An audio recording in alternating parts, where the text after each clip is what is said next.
Alright, hello everybody, welcome back to my live stream Under the Moonshine. This is number 74. And tonight we're going to do something a little bit different than the usual Dead by Daylight, the horror, the action stuff that I typically do.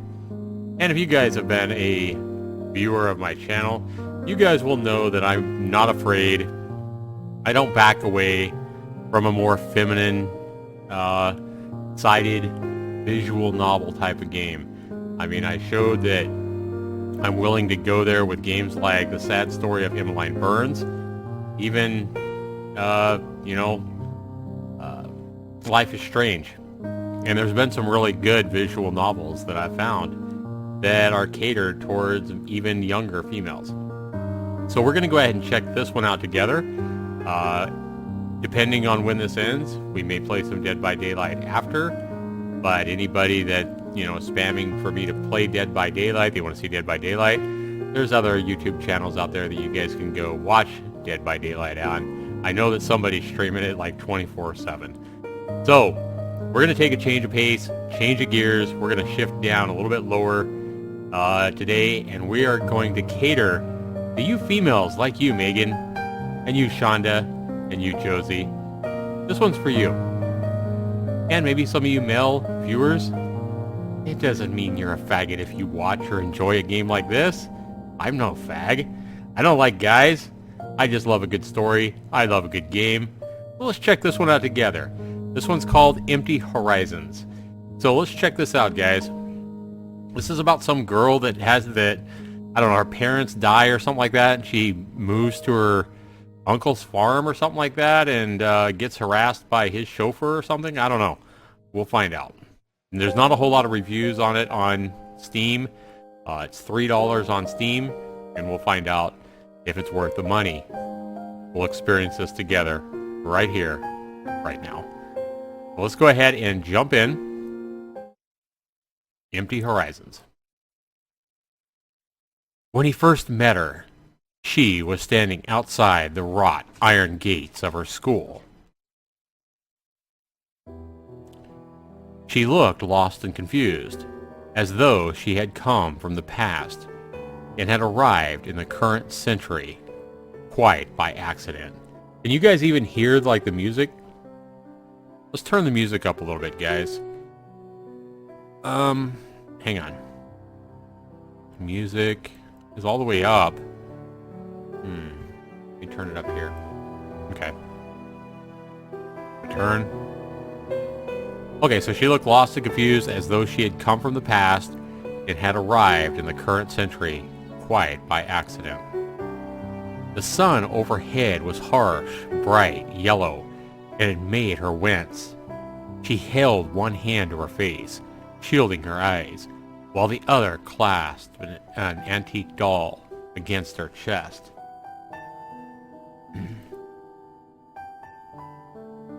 The doll looked just as out of place as the girl who held it.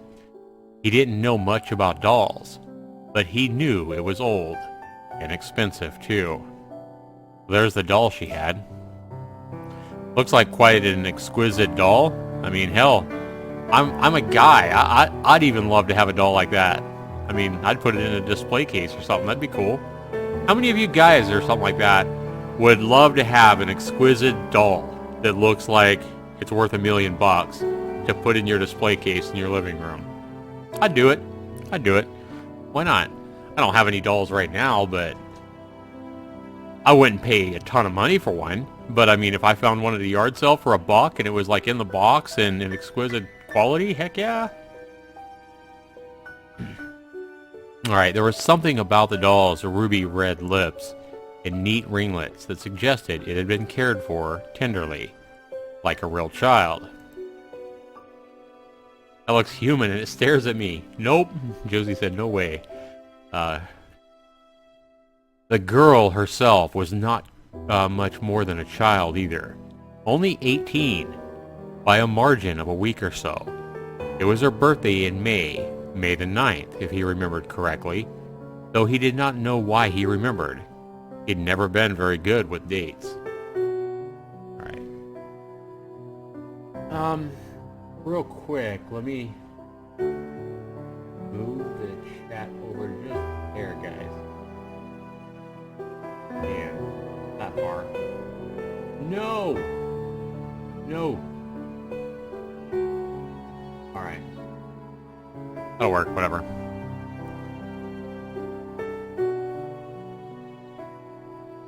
He stood there stiffly, her suitcase by her feet, or she stood there stiffly, her suitcase by her feet, and observed him, but made no motion of moving. Was she afraid? It would only be natural if she was. Now, he had known her since she was 7 years old, but they were hardly friends. This, like their other interactions, was strictly business. He was to be her chauffeur, and she was simply the passenger, an employee and his employer. But that had never stopped him from being friendly, overly friendly, some might say. And there he is, Lyon. Yo, Miss Maiorano. She tensed, her eyes narrowing with distrust, but she doesn't trust him. It's been, 7 months since I last saw you? But you look exactly the same. You've not changed a bit. Is that a good thing? Oops, sorry guys.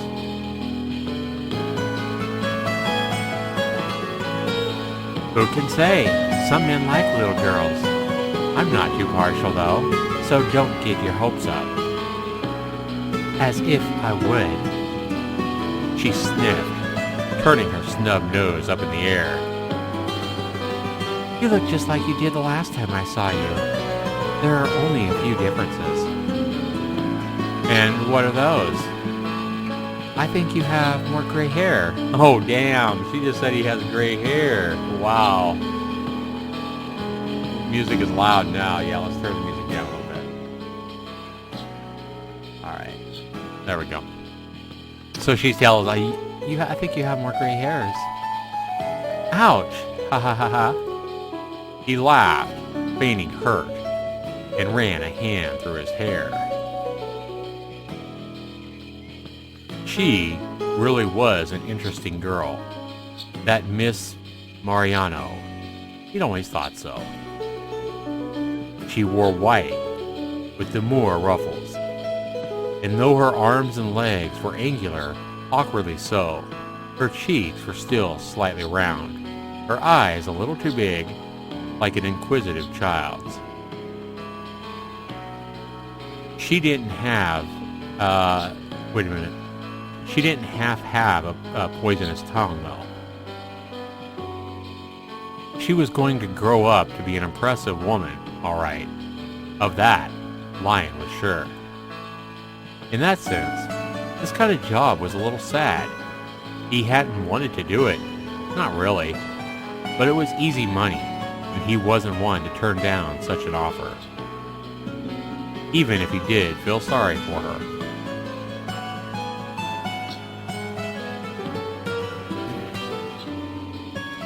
Not that she wanted his sympathy, he could tell, judging by the way she looked at him.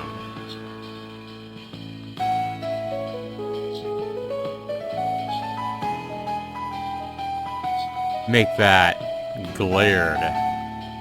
Damn. Can you guys hear me okay over the game music, or is the music still too loud? If you guys want to let me know. Is the music too loud? Is the music not loud enough? Is it about right?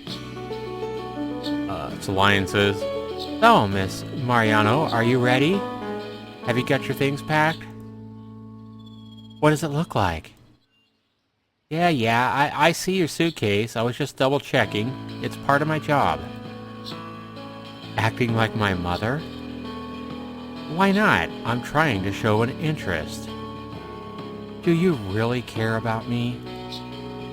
I'm being paid to, sweetie, so you brought your toothbrush, toothpaste, nightwear, underwear? Oh, damn. That's a little creepy. That is a little creepy there. You guys agree with me on that? Toothpaste, and then he asked, did you bring your nightwear? Your underwear? Oh shit. How old is he anyway? Like, I'm guessing like maybe 30? I don't know. Well, if he's got gray hair, he might be older than that. Creeper. At least she's not like 14 or something like that. When I got this visual novel, I thought it was going to be like a 14-year-old or something. But she's barely 18. At least she's legal. Don't talk about my underwear. Haha, sorry, force of habit. You must have some disgusting habits. And I already told you, I'm fine. I don't need to fuss. But your suitcases look so small. You sure you brought enough? I don't have many things to bring. If you say so. And are you sure you want to come with me? Do I have a choice? Of course you have a choice. You always have a choice. You're old enough to decide what you want, aren't you? But you won't get paid if I refuse. Them's the breaks, I'm afraid. Then why are you giving me an option? Isn't it your best interest if I go with you? So you're gonna come with me to make my life easier. Oh, that's awfully sweet of you. Don't get me wrong. I'm not doing it for you. I just don't care what happens one way or the other. A dangerous attitude to have. Don't you have an important exam coming up? You'll miss it. I can always retake it next year. You're that desperate to stay with your uncle, huh? He lives all the way over in Nice, and you hardly know the guy. You probably know me better than you know him. Maybe, but... She tried to remain cool, but Lyon saw it. He had sharp eyes, and he was good at picking out details other people did not. She was trembling. Ah, it was blisteringly hot. Hot enough to make the ground itself perspire. But she was still shaking. She did not want to go with him. He could see that plainly, as plain as the little snub nose in the center of her face. Why, then, was she agreeing to this? She was old enough to say no. He'd made that quite apparent. But maybe she didn't have the willpower. Maybe she was sick of South Italy. There were bad memories here. Her parents' divorce, her family's feud, and her father's death. And she wanted to escape. But running away would only get her so far. Lyon knew she was making a mistake, and she probably knew she was making a mistake too. There was no reason for her to live with her uncle. He had nothing to offer her, and she had everything to lose. Her friends, her grades, and her future. But she was beyond caring. It's kind of sad. All right. Geez, what am I going to do with you, Marie? But the girl standing before him wasn't Miri anymore. She was worlds apart from the shy, shrinking Violet she had been 10 years ago, hiding behind her mother's skirts, clutching Clementine in her arms. She was Mireille Maiorano now, Miss Maiorano, and he had to start treating her as such. Interesting. Otherwise, he'd never be able to see his job without it, I think it said. Lyon drubbed his fingers against the steering wheel, restless. He'd only been driving for an hour, but he was already feeling agitated. Sitting still for long periods of time just didn't suit him, especially when his companion was doing her best impression of an ice sculpture. She'd been communicative enough in the morning, so why had she clammed up all of a sudden? Lyon knew she was in a bad state, but he couldn't fault her for it. But this was getting tedious. Are you all right, Miss Maiorano? I'm fine. It wasn't the most convincing of replies. Are you sure? I'd be pretty sad if you were. There was no response, at least not a verbal one. Mireille's jaw tensed, and her fingers clenched in a fist. But that was all. Was she trying not to hit him? Maybe he was being insensitive, but he couldn't help himself. He was a man. He didn't really go in for the shoulder pattings and biscuit offerings and, oh, are you all right, poor dear, kind of things that often went with bereavement. It felt false to him, a tacky display, and he wanted no part to play in it. And he didn't have any biscuits in the car anyway. So, this is nice, huh? When you get out of the cities, Calabria is actually pretty scenic. Still no response. Well, what had he expected? What had he expected? Maybe it was time to try a different tactic. If inquiring about her mental health was a no-go, he could attempt a more neutral topic. What have you been studying in school lately? Anything interesting? Don't patronize me, please. I wasn't, I swear. I was just curious. Well, I'm not in the mood. I thought you said you were fine. I am fine. I just don't feel like talking to you. Damn. How sad. I take it you haven't learned how to please men yet then. Oh, damn. He went there. How sad. I take it you haven't learned how to please men yet then? Damn. Yeah, this is getting creepy. Really creepy, really quickly. What kind of school do you think I go to? I'm studying history and literature. Oh, so I finally get an answer. And you don't set any time aside for needlepoint, or cooking, or child rearing? Now he's asking her about rearing a child? Wow. Mireille made a face. It was the same face she had made several months ago when she and Chiara had gone shopping and they'd seen a man propose to his girlfriend in the middle of the food court. His girlfriend had walked off and the man had burst into tears, and it had been very awkward for everybody involved. What century do you come from? I'm not training to be a professional housewife. I'm not like Diamante. Diamante, a girl in your class? That's right. I wish she wasn't, though. I recognize that name. You've bitched about her to me before, haven't you? I don't bitch. I was just making an observation. With you women, it all amounts to the same thing. Lyon snorted, shaking his head. Was Diamante the one with the sugar daddy? The 40-something-year-old banker? Mireille nodded. You could stand to learn a thing or two from her. Being a niece of arm candy for a wealthy older man isn't such a bad idea. Oh shit. I'd rather bite off my own tongue and swallow it. Good for her. Oh, how charming. I'm not trying to be charming. Believe me, I'm well aware. It's just a shame, though. A small sigh. Well, it's your life, not mine. Who am I to judge? Alls I know is, if I was a woman, I wouldn't hesitate to use my wiles to seduce a few rich men. It sounds like a pretty sweet deal. Either that, or I could become an adorable housewife. There's nothing wrong with being a housewife. It's a respectable profession.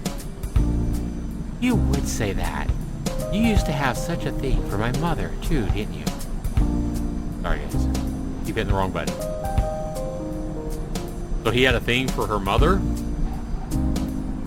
Your mother was a very remarkable woman. That doesn't answer my question. You didn't answer mine either. I do eventually. Well, maybe I'll answer yours eventually. God. I wish I hadn't started this conversation. You're feistier than you look. If you can't be straight with me, I won't be straight with you. It's simple. You never cut it as a politician. You're nothing like your father. A small silence descended upon the mismatched pair, broken by the rumble of the car's engine and the road beneath the tires. Lyon's fingers resumed their tapping on the steering wheel, filled with a restless energy. When was the last time he had had a smoke? He couldn't remember. This morning, perhaps. He'd woken up early to pick up Mireille. She lived, or had lived, rather, in Cosenza, while his crappy little apartment was in Catanzaro. Catanzaro?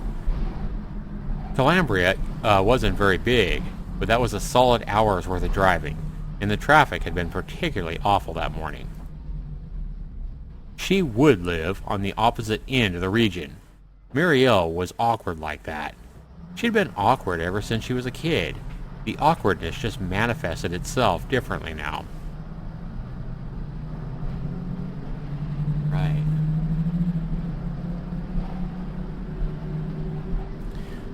Lyon took one hand off the steering wheel and began to dig through his pocket. He unearthed a crumpled box of, galices, slid one of the cigarettes out, and placed it between his lips. He was in the middle of searching for his lighter when he paused, distracted by Mireille's expression. Is something wrong? I don't want you smoking in the car. It's forbidden. Why? Because of Clementine. She won't mind, will she? She won't, but I will. The fumes will make her stink. Oh, her doll. Lyon frowned. It was unlike him to be swayed by such a young girl, but the fierce honesty in her eyes made him reconsider. She was serious about this. She really must have loved that doll of hers. Of course she did. Her mother had given it to her. Lyon had known Clementine for as long as he had known its owner. Mireille had been holding that doll the first time he had met her. She had only been 7, and she had been a good deal shyer than she was now. Softer. Clementine had probably been more talkative than the little girl holding her. A doll was more talkative than her? Damn it. How times had changed. Alright, fine. I won't smoke in the car. Good. But I could smoke in the hotel room, can't I? What? They're staying in a hotel together? Oh no. Oh no. No, you can't smoke in the hotel. Aw, why not? It's illegal. Oh, come on. Nobody likes a tattletale. What are you, 5? I said no, and that should be reason enough. You're beginning to sound like a tyrant, Miss Maiorano. I don't care. You work for my family, and what I say goes. Okay, I get the message. I won't smoke in your presence, my lady. You promise? I could promise, but there's no guarantee I'll keep it. There isn't, but I'd like to believe you, that you have some common decency. Lyon paused. He didn't often make promises, not when he had a habit of breaking them. They seemed like a waste of time to him, and promises were hardly binding contracts, but it was different with Mireille. She'd been let down enough already during her short little life. The poor girl needed a break. All right, I promise. For the duration of our trip, I won't touch a single cigarette. How's that? It's acceptable, I suppose. Only acceptable? You have no idea how painful this is for me. I'm sacrificing my very sanity for you. And I'm sacrificing a lot for you, too. Well, when you put it like that... Lyon sighed, running a hand through his hair. That was game, set, and unusually for him, he had nothing to say in response. Why were women so unfair?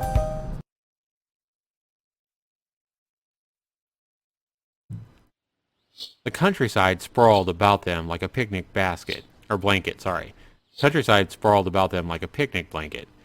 The hills almost seemed to merge into the sky, and the grass was studded with wild flowers. The sun was bright, as it always seemed to be in Calabria, almost blinding. Mireille was relieved to have left the confines of the car, though she had needled Lyon when he pulled over to take a break. She hadn't had much sleep the night before, and she was starting to flag. Her lack of sleep hadn't been due to a hasty last-minute rush to finish all her packing, of course. Mireille was far too organized for that. She had started to pack as soon as her uncle had asked her to live with him, before she had decided whether she wanted to go or not. In fact, she still wasn't sure if she wanted to go. She had no idea.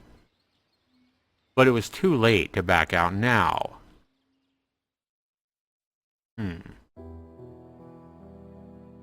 Take her home and do the thing? What's the goal of the road trip? She had spent the majority of last night curled up in her bed like a bug, watching Chiara as she slept. The motions of Chiara's chest as it rose and fell in her sleep had been relaxing. It hadn't helped lull Mireille into the land of dreams, though. Sleep had come much, much later, descending upon her with sharp claws, like some kind of vulture. When Mireille had applied her makeup in her bedroom mirror that morning, her hands had shaken with fatigue, and with something else, too.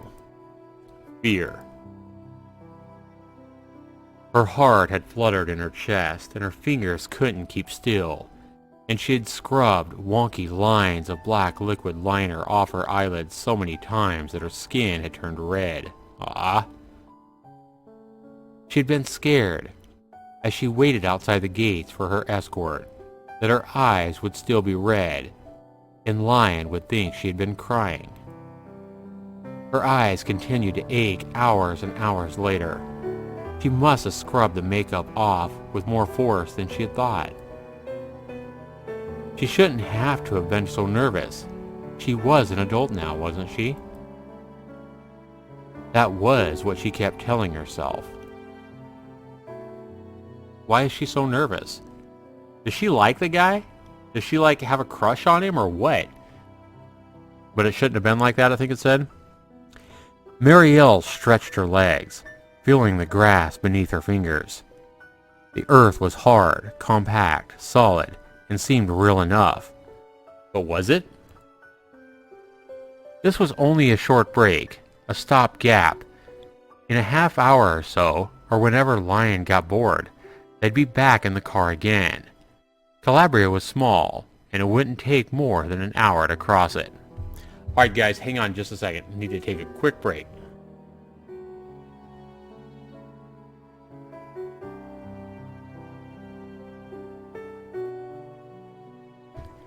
Alright, back. This was only a short break, a stop-gap. Okay, in a half hour or so, or whenever Lyon got bored, they'd be back in the car again. Calabria was small, and it wouldn't take more than an hour to cross it. How long had they been traveling? Mireille didn't know. It felt like years. Hey, Miss Maiorano? Back! Mireille jumped and shot a glare at Lyon strong enough to wither the roses. Lyon returned her indignant expression with a small smile. a bottle of iced water held in his hand. Yo, don't yell me. Did you press that bottle against my neck? You know, I think I might have done. But why? Did you really need to do that? I didn't need to, but I thought it would be funny. And it was. You have a really bad personality, don't you? Yep. You jerk. It's true. Lyon's smile did not flicker. Mireille hated that smile. She bet it was the same smile he used when he was flirting with women. He was exactly the kind of man who would flirt indiscriminately without caring who it was or how they would react. All he cared about was himself. So, Miss Maiorano, since we'll be leaving Calabria soon, I had a thought. You've lived here all your life, haven't you? That's right. Apart from the few holidays abroad with her family, back when she still had a family. It seems a shame to leave without saying goodbye, doesn't it? I didn't expect you to be so sentimental. I'm not really. I know how it feels saying goodbye. I wasn't born in Italy. I've lived here for nearly a decade. But even I get homesick sometimes. You do? Yeah, I mean, Italian girls are pretty, but some of them are a bit too fiery for my liking. And that's not getting startled on the food. That's not even getting started on the food. Who actually takes pepperoncino? That stuff is lethal. Mireille sighed. So, that was what he meant by sentiment, was it? I happen to like pepperoncino. Lyon shook his head.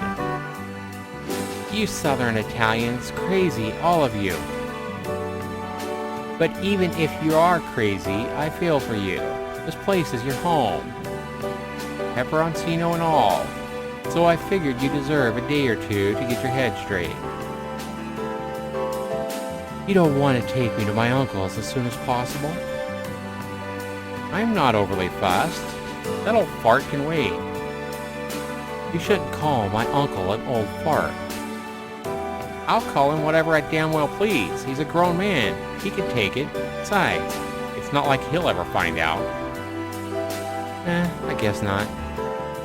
Mireille frowned, tracing idle shapes in the grass with the tips of her fingers. There is one place I do want to go. I don't think it's too far from here. Oh? And where's that? Well... Uh-oh.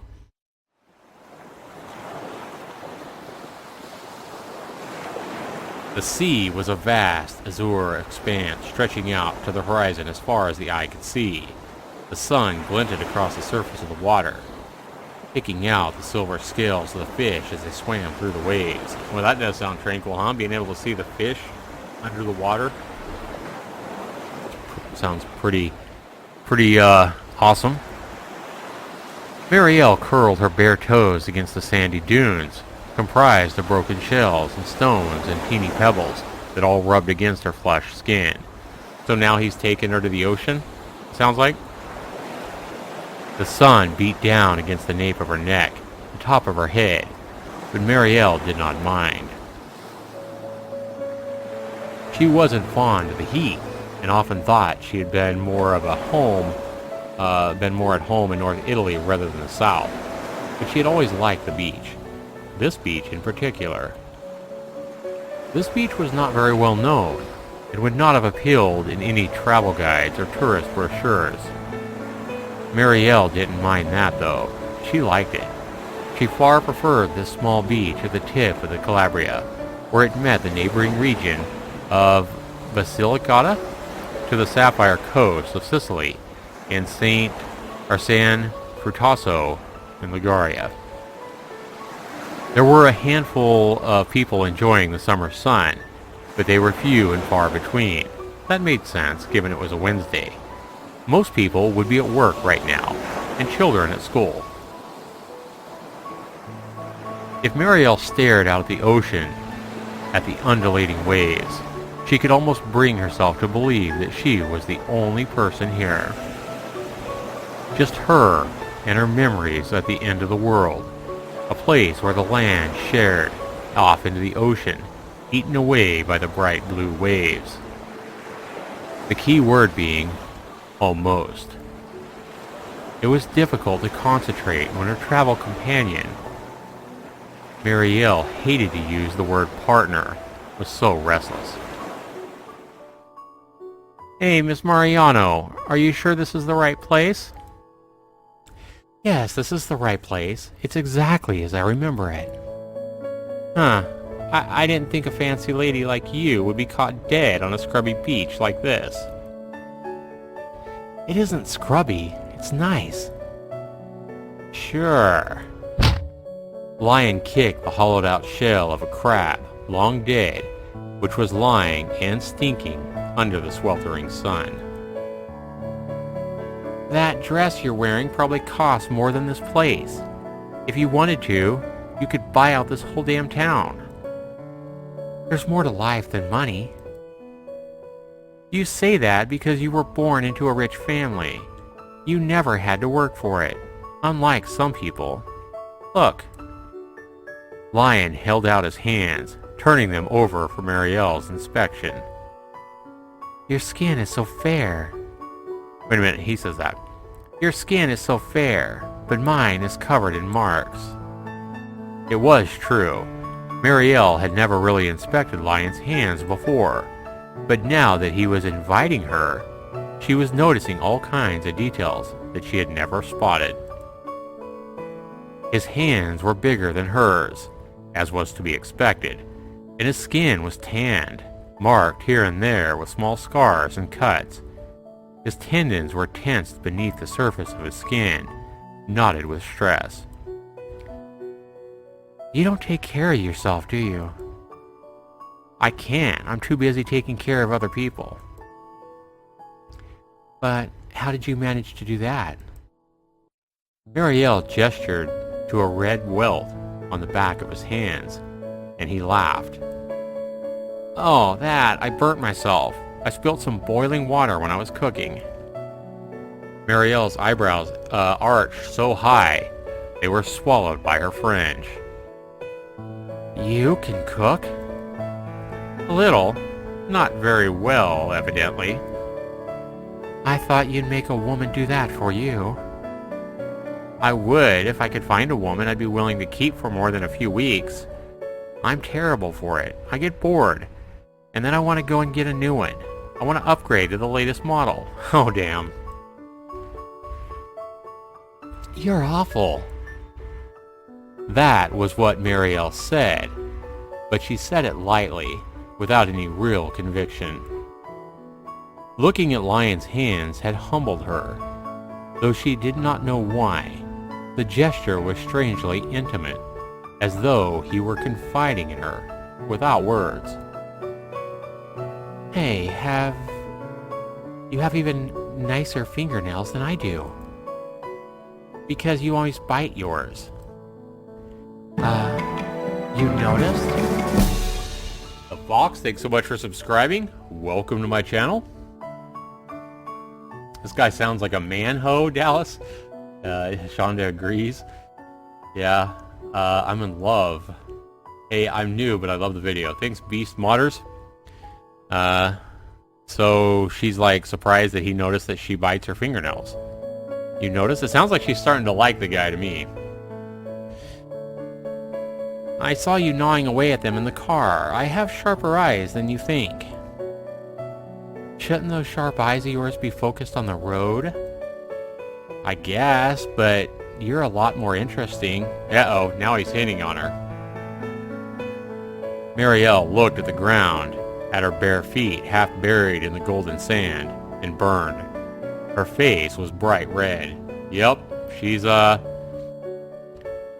blushing now.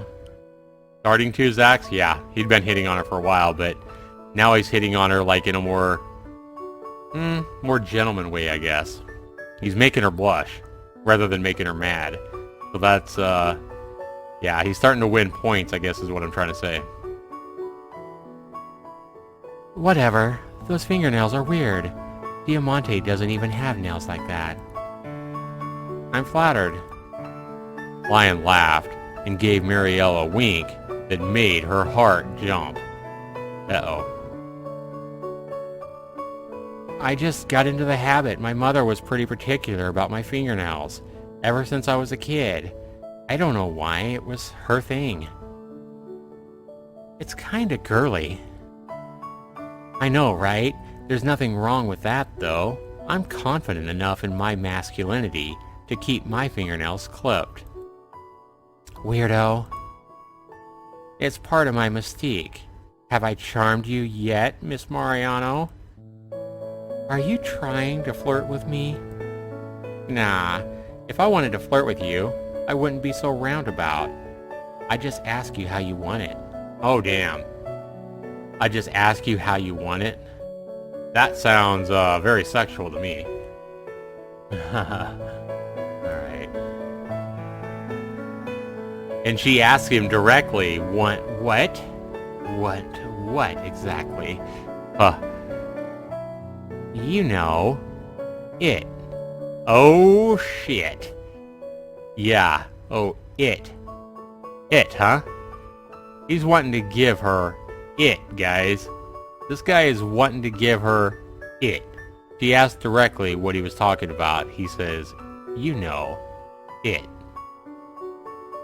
Lyon arched his eyebrows suggestively, which, of course, made Mireille's face turn even redder. She's blushing now big time. Does she want him too?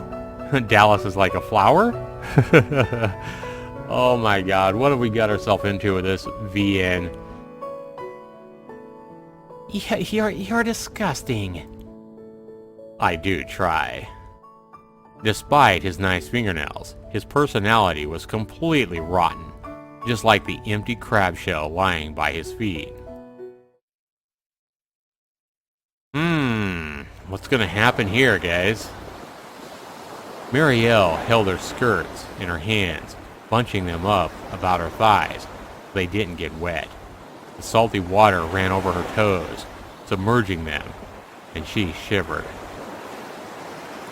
When was the last time she had paddled like this? She couldn't remember. It must have been years and years ago, before she had even met Lyon. Thanks so much for the subscription. Welcome to my channel. Glad you're enjoying the content, and glad to have you as a Zaxtorian. So, the last time she had paddled like this? It had been around that time when her parents had started to hire extra staff, that her father had grown busier and her mother had become more absent, and her family... But Mireille didn't want to think about all that. The arguments, the tears, the broken crockery and running mascara and red eyes, puffy from crying. It was kind of sad. Poor girl. I can't stay here anymore. I didn't get time to read it. I think that was her father or something. The water was warm, but Mireille's blood ran cold. Why did she always do this? No matter how hard she tried, she was incapable of immersing herself in pleasant memories.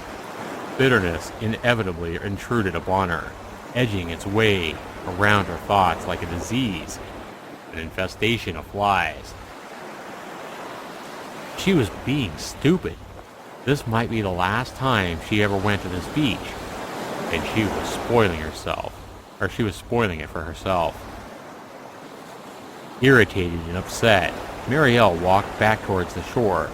The tide rushed along after her, white foam breaking underneath the sandbars, as though trying to drag her back, but she ignored it. She wasn't in the mood. Yo, Miss Maiorano, what's the matter? You're looking a little glum there. And there was something else she wasn't in the mood for. It was blonde, and it was French, and it seemed to be building something out of sand. What on earth are you doing? I'm building a castle, of course. A castle?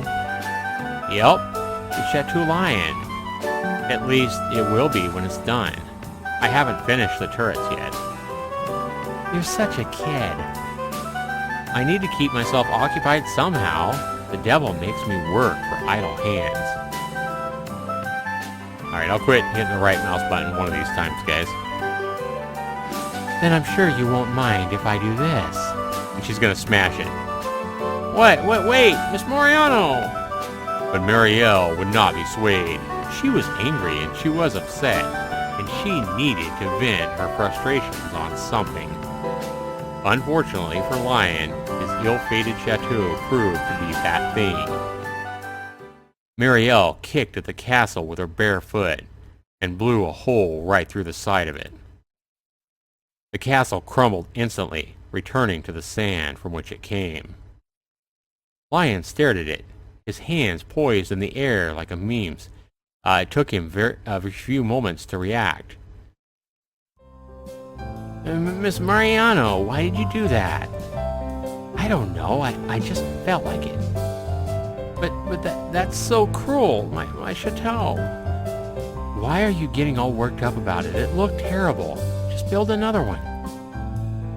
You really are a beast. You have no fondness in your heart. I can't believe it. And after I worked so hard, too.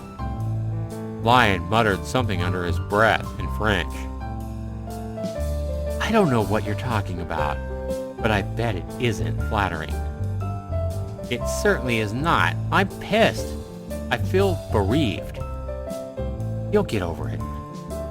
Lyon swore in French again, and this time Mireille did understand what he had said, but wished she hadn't. How uncouth. Oh, so you got that, huh?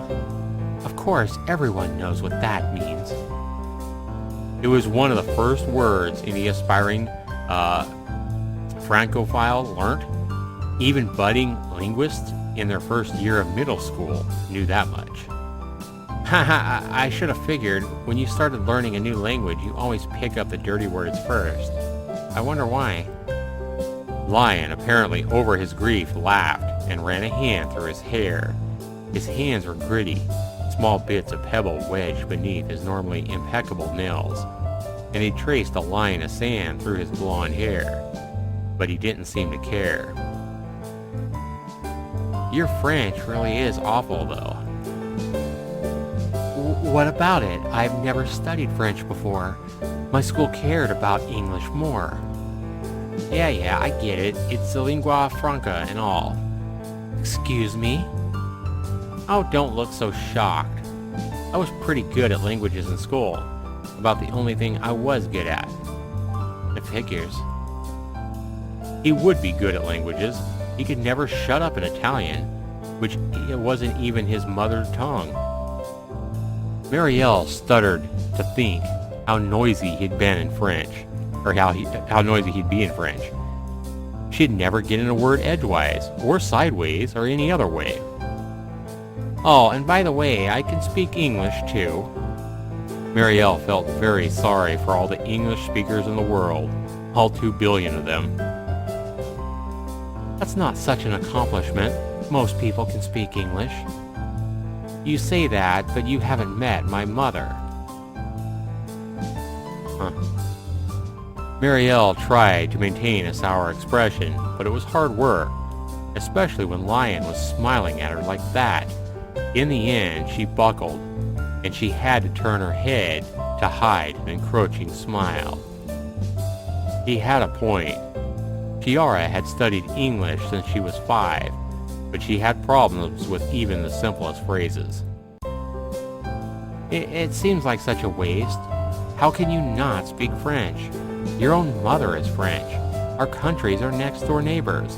Our languages are super similar. We have more in common than we do England or the USA. I guess my mother didn't think it was important. She must have assumed I'd be staying in Italy. Well, she assumed wrong then. She was quite an optimistic person. Ah, that's such a shame. I'd have to teach you sometime. You? Teach me? Oh, don't sound so shocked. If you know Italian, French is a piece of cake. You'd probably be able to understand me if I talked slow and I didn't use any slang. I think that would be a tall order for a person like you. Everything about Lyon was improper, from the way he dressed to the way he drove, the way he spoke in French or Italian. It was no different. I can make do when I have to. I did work for the prestigious Maiorano family for nearly a decade as a chauffeur. Hey, it paid the bills, and I was well aware you guys had an image to maintain. I wore a suit and everything. You don't seem to be trying to maintain it now. Because that ain't any fun. How can I have a proper conversation with you if I'm always trying to mind my manners? Speaking of which, if you never learned any French at school, what kinds of things did you learn? I remember studying a weird poem by Pasquale about foxgloves. Foxgloves? Yeah, Mireille frowned, her brow furrowing, as she attempted to recall the details of that particular, peculiar poem. There are two women, and they grew up together with some nuns. When they were younger, they saw a load of foxgloves, these poisonous flowers, and, there's some stuff in there about sweet honey and dangerous toxins, but in the end, the foxgloves were all a metaphor for sex. I think I like the sound of this Pasquale guy. He had good taste. Oh no. I think he was very repressed. That's what my literature teacher said. Lyon sniggered. So, you know weird stuff about sexy foxgloves, but you don't know a thing about your own culture. Well, I'll be. It's not my culture, it's my mother's. I'm Italian. Half Italian. But I've never been to France before. You will when you see my uncle. Yes, that's right, when I see my uncle. Mireille sighed. I don't have any interest in being French. I don't want to end up like you. And what's wrong with me? Well, what's right with you? Right, I think you're being rather rude, Miss Maiorano. I can take a joke like any other man, but there comes a point where you have to put your foot down. What do you mean, put your foot down? Hey, Lyon, what are you doing? Wait, I can't... Uh-oh. Lyon reached out and grabbed hold of Mireille's resisting body. In a matter of seconds, he had the small girl in his arms, pressed against his chest. He's gonna take her for a donk, huh? Mireille's face turned bright red. She could hear the sound of Lyon's heart thumping just inches away from her ear. His arms were strong and muscular and filled with latent power. She had never been so close to another man before. She hadn't even been this close to her own father, not since she was a little girl. Hey, Lyon! Mireille squirmed, her skinny legs kicking, but it made no difference. Let me go! Put me down! And why would I do a silly thing like that? The fun is only just beginning. Stop it this instant. It's an order. I'm sorry, but I don't take orders when we're at the beach. If you get to take a break, I can too. Arg, my uncle will not be happy when he hears about this. I'll tell him I'll get you in trouble. You can try if you want. I don't think you'll get very far with your pitiful understanding of French. Lyon! I'm sorry, Miss Maiorano, but you've gone too far. You deserve to be punished. Punished? What are you going to do to me? It's a secret. Screw you. My, such language. I'm shocked. Let's just call this revenge for the fall of Chateau Lyon. Prepare yourself. Uh-oh, for smashing his castle. No, you wouldn't. You can't. Oh, I can't, can I? That sounds like a challenge. It really wasn't, but Mireille didn't have enough time to say that. Yeah! Splash! She fell. Her body hit the surface of the water with a loud splash, and salty droplets flew everywhere. Her skirt clung to her thighs, water dripped down her forehead, and her whole body was completely sodden. You jerk! He's gonna laugh. Yep. The sun was shining high in the sky behind him, illuminating the back of his head so his hair shone, halo-like, and he was laughing. Mireille's face flushed, despite herself. Though she was not in the mood for sentiment, and she certainly didn't feel like complimenting Lyon, she couldn't deny it. His smile really was beautiful. She wished she knew how to laugh like that.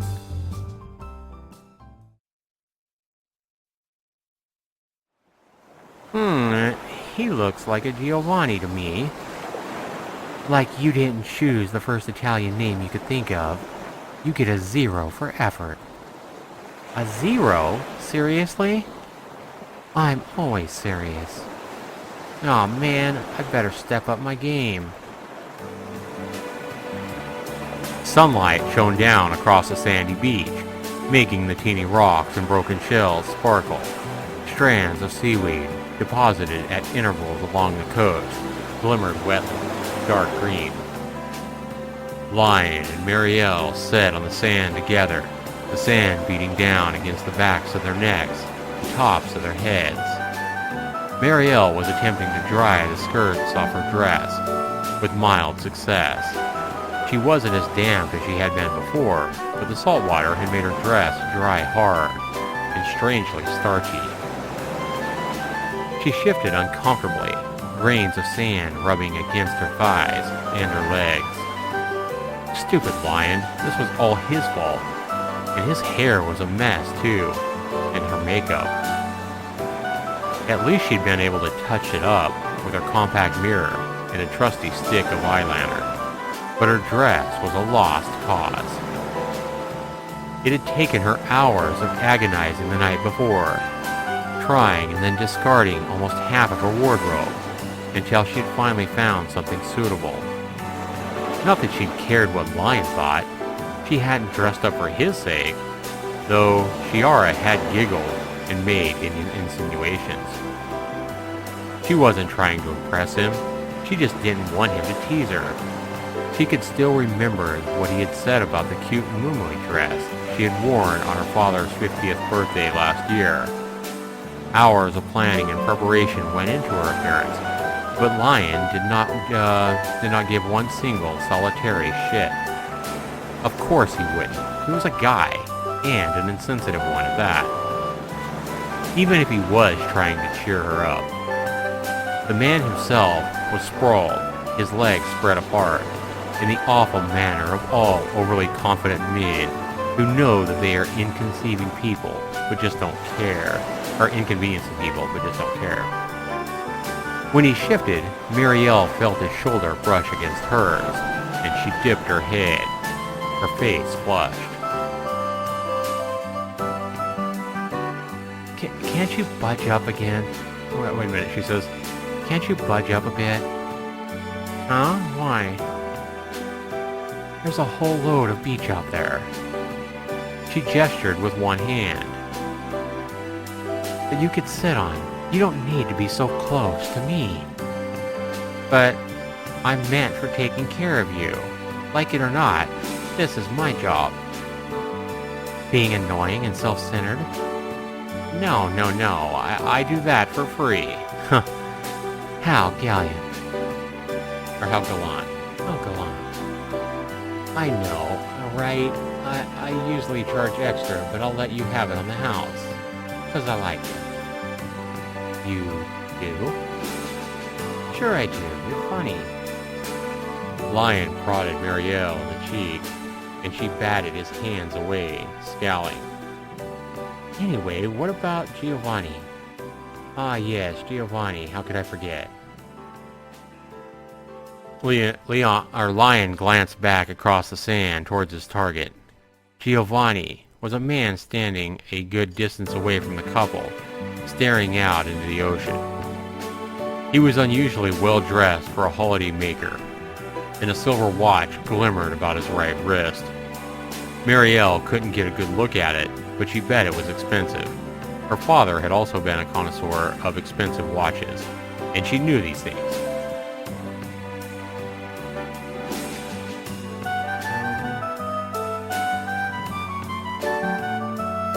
Hang on.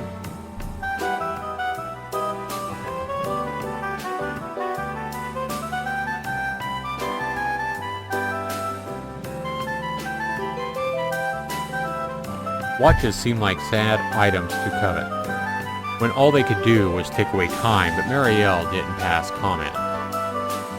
For now, that was Lion's job. I'd say Giovanni's in his mid-40s, awful dress sense, poor eyesight, probably works in finance. Why finance? Look at the way his shoulders are slumped over. He's on the beach and it's a beautiful day, but he looks like he's ready to cast himself off the side of a cliff. How could he not work in finance? I'll give you that. Much obliged, little lady. And if we want to dig deeper... Lion shifted, brushing a strand of hair behind his ear. He's alone.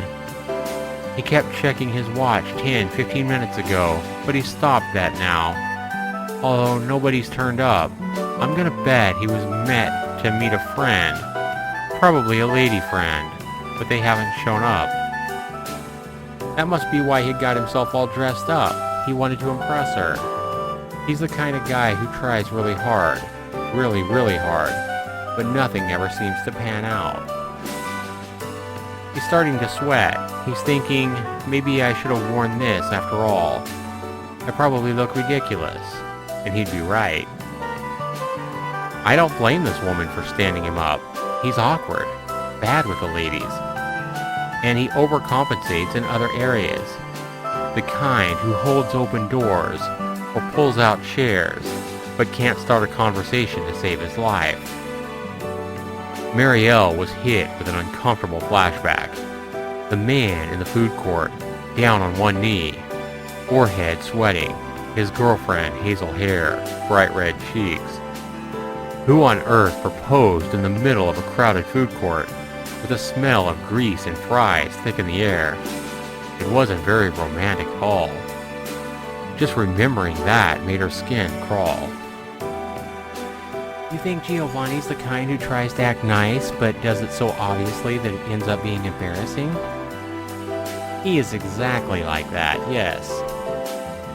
Just look at him. Giovanni was turning, his head hanging. He's given up. Maybe he didn't have that much hope to begin with, but you can tell he really, really wanted to believe. That makes it hurt even more. I feel kind of sorry for him.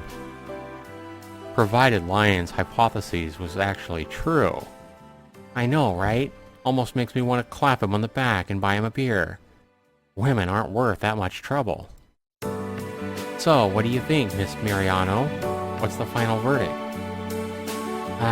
It was well-reasoned, surprisingly, for a person like you, but it was a bit predictable. I'll say 50. Out of 100? It's average. You say that like it's some kind of consolation. Who wants to be average? Lion pouted, tracing a shape in the sand with the tip of his finger. You're cruel, Miss Maiorano. I thought I did some pretty good guesswork there. Oh well, I'll have to be even harsher on you. It's your turn. Alright, well, let's see.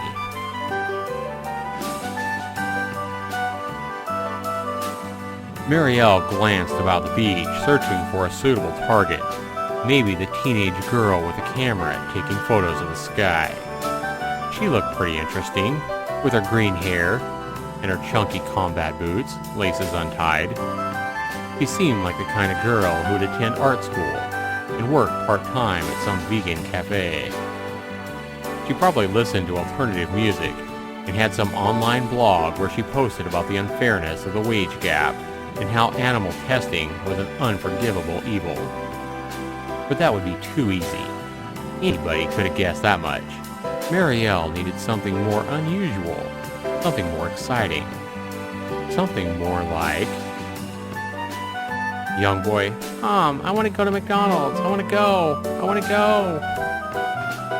And we will go. Just calm down, alright? You're bothering everyone else. No, I want it now. A frazzled-looking woman was standing a few paces away, a whiny blonde boy tugging at her arm. The woman was wearing a white dress speckled with black dots and a beige cardigan that was falling off one shoulder. The straps of her bra were on display, standing against her suntanned skin, but she was too preoccupied with her child to hike them back up. She wasn't thin, but she wasn't fat either, just curvy, with a large bosom and thick thighs. Mireille laughed. She couldn't help herself. Her son was stamping a foot against the sand and gnashing his teeth together. Mireille wasn't the only one looking. So was everyone else. Giovanni and the green-haired girl, Fiala, Mireille decided, and a group of women in bikinis and sunglasses. And so was Lyon. Alright, sweetie, calm down, please. Just be quiet for a few seconds, okay? The woman bent down, peering at her child with anxious eyes. Her ample cleavage spilled out of the top of her dress, and Lyon stared even harder. Mireille sighed. She's a Daniela. Huh? You're not claiming the housewife, are you? That's right, I'm claiming the housewife. Ah, that's not fair. I wanted to do the housewife. I can tell. He said I wanted to do the housewife, and she's like, I can tell. Oh my. Hey, not like that. Although, I guess I wouldn't mind doing her like that either. Gross. Why is that so gross? She's hot. Those hips sure don't lie. She has a child. It's not like I'm planning on getting down and dirty in the sand, not in front of all these people. I do have some class. Oh my god, you're disgusting. You started it. And I'm going to finish it. Okay, go right ahead.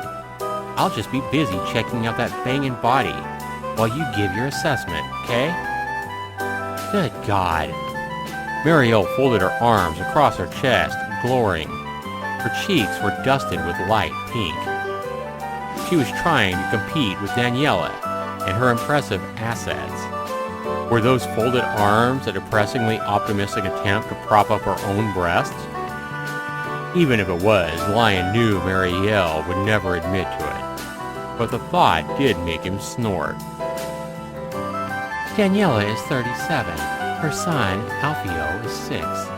Daniela's husband left her when Alfio was born, and she's been raising him on her own. She found juggling a career. Wait a minute. She found juggling a career. She works as a teaching assistant in a primary school, and caring for her son difficult at first, but her older sister helps her out when she's in a pinch. She doesn't talk to her parents very much. They were opposed to her relationship with Alfio's father, and warned her that he was no good, but she didn't listen. She's not the type who listens to reason.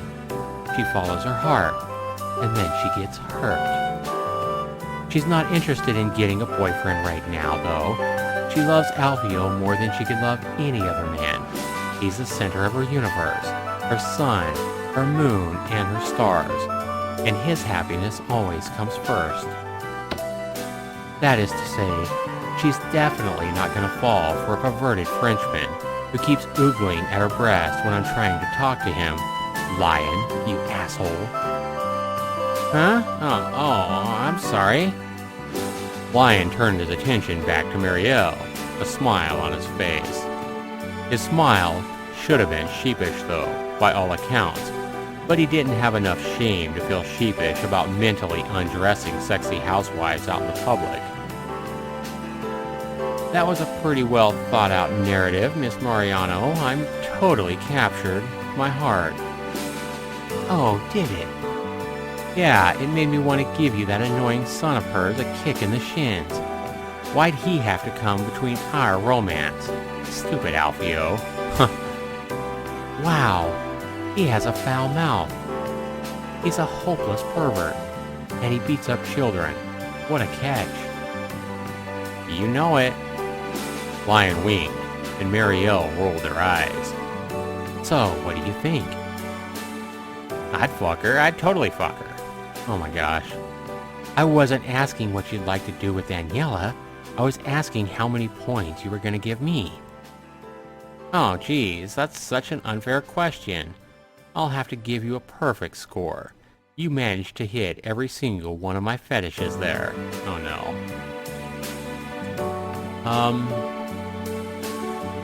Good. Or good, she says. Can we turn the music down, guys? I'll turn the music down a little bit. There you go. Somebody else likes the music, we'll just turn it down just a little bit for you guys. Good.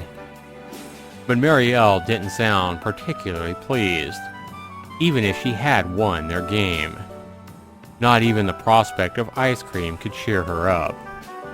Playing around with Lyon had been fun at first, until Daniela arrived. Now, Lyon kept staring at her, and was completely ignoring Mireille. Wow, it sounds like this girl's getting jealous, huh? Huh. Jerk. She turned, grabbing hold of the lion's stupid ponytail, and gave it a sharp tug. Ow! He winced and shuffled backwards, holding one hand to his head. What was that for? For being rude. How was I being rude? You shouldn't take a girl out to the beach, then spend your time staring at other women. It's not appropriate. Oh, I apologize. Are you jealous? No, I'm not jealous. I just don't like being ignored, that's all. Hey, you don't need to get so huffy, little lady. I'm gonna leave the beach with you, not Daniela, if that's her real name, which I doubt. And I guess I owe you an ice cream, too. You really meant it? Of course. I'm a man of my word. You can trust me. Heh. Well, within reason. Mireille paused, relenting. He did have a point. He knew her far better than he knew Daniela. Maybe she was being silly. She tried to calm down. She didn't even know why she was getting so worked up to begin with. Probably because she was jealous, you think? The evening was beginning to fall, and the sky was a sea of rose pinks and reds. The ocean shimmered mysteriously, the waves rising and falling slowly, softly, as though sighing. The women who had been sunbathing earlier were gone, and everything was quiet, save the breath of the breeze and the lazy rolling of the waves. Mireille had a wafer cone in her right hand, and gave the pearl of ice cream inside it a lick. It was nice and cool, and the vanilla melted across her tongue.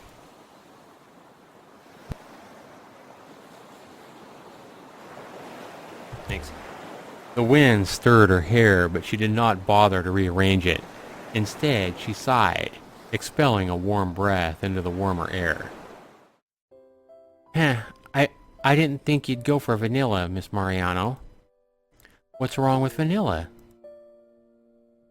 Was he trying to pick a fight? It's just not very exciting. I thought an esteemed lady such as yourself would choose something a bit more luxurious. Well, you thought wrong. Evidently, you're kind of difficult to read, you know? When you get a little older, I bet you'll be breaking all the hearts you can. Wait a minute. When you get older, I bet you'll be breaking all the hearts you can get your hands on. We men don't act like it, but we're delicate too. Are you trying to make a point, or are you just talking for the sake of talking?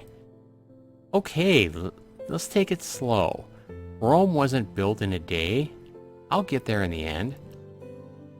I can't believe this. You even procrastinate when you talk. Sorry, but you can't rush genius. So, what's your point then, Einstein? Ah, yes, the point. The thing I was trying to get to before you so politely cut me off. The point was, I've been giving it some thought, and it kind of seems, weird. What is? It's just, your father's dead, but you don't seem that cut up about it.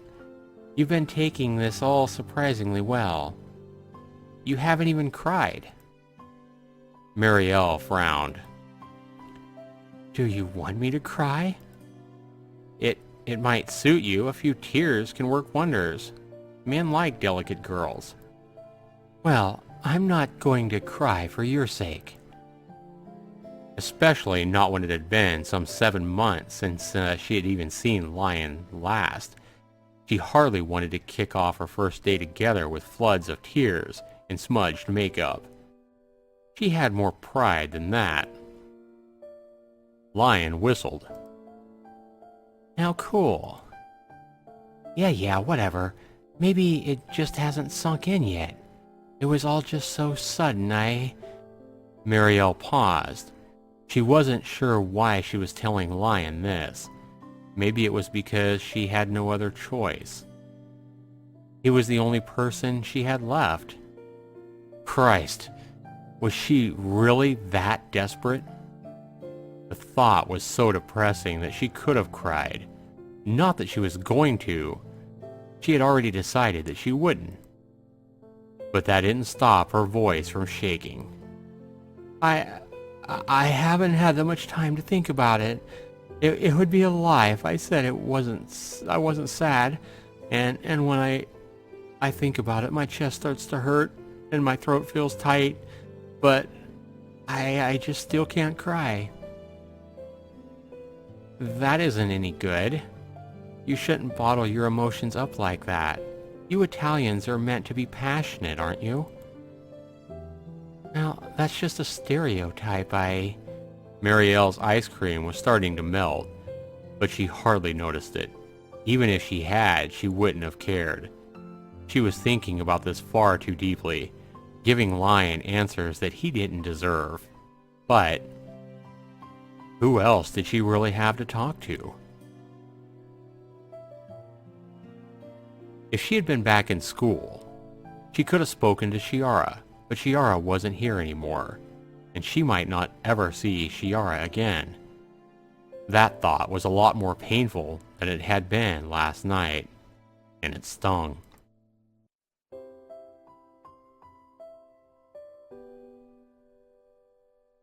Soon, Calabria would be far behind her, nothing more than a point on a map.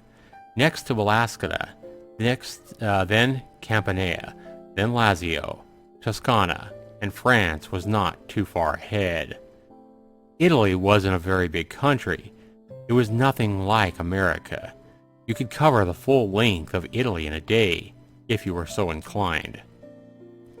A trip from Calabria to the southernmost tip of Italy to Nice, on the outskirts of France, should only take about 12 hours, give or take.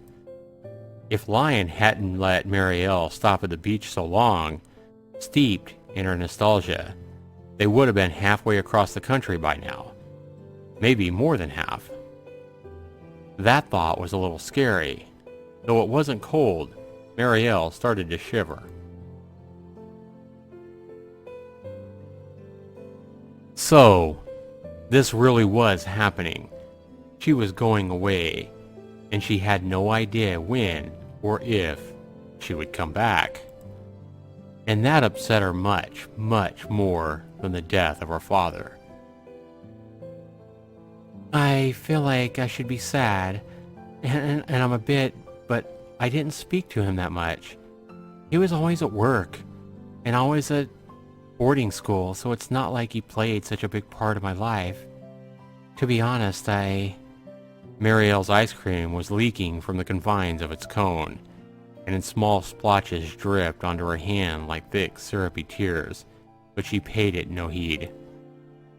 She hardly even felt it. I feel sorrier for myself than I do for him. She spoke softly, as though it were a shameful secret. In a sense, it was. It was the same as admitting, though roundabout, that she was scared. That there was a small silence. Mireille looked at Lyon shyly, blinking underneath her eyelashes. So, what do you think? She hated that she had to ask at all. She hated that she cared about Lyon's opinion. But she did. She had always cared about his opinion, ever since their first encounter, when her nose had been snotty and her eyes had stung with tears. Well, that's perfectly normal. Mireille frowned. You don't think it's selfish? Maybe, but we all are. I don't think there's much point feeling sorry for the dead. There's nothing we can do to help them. The people who are left behind are always the most important. That's true. Particularly if escorting them to Nice would net you some easy money, right? Well, that also helps. Figures. She shouldn't have expected anything else. She hadn't expected anything else. Had she? You really are gross after all. Even if he did buy her an ice cream. Speaking of which... her ice cream was melting. How had she not noticed? Why hadn't Lyon said anything? Maybe he wanted her to watch her spill vanilla slime all over her hands. He'd had no compunctions about throwing her into the sea earlier. Mireille brought her ice cream to her lips in a desperate attempt to salvage an already unsalvageable situation, but it was too late. She would have had better luck attempting to prevent the sinking of the Titanic.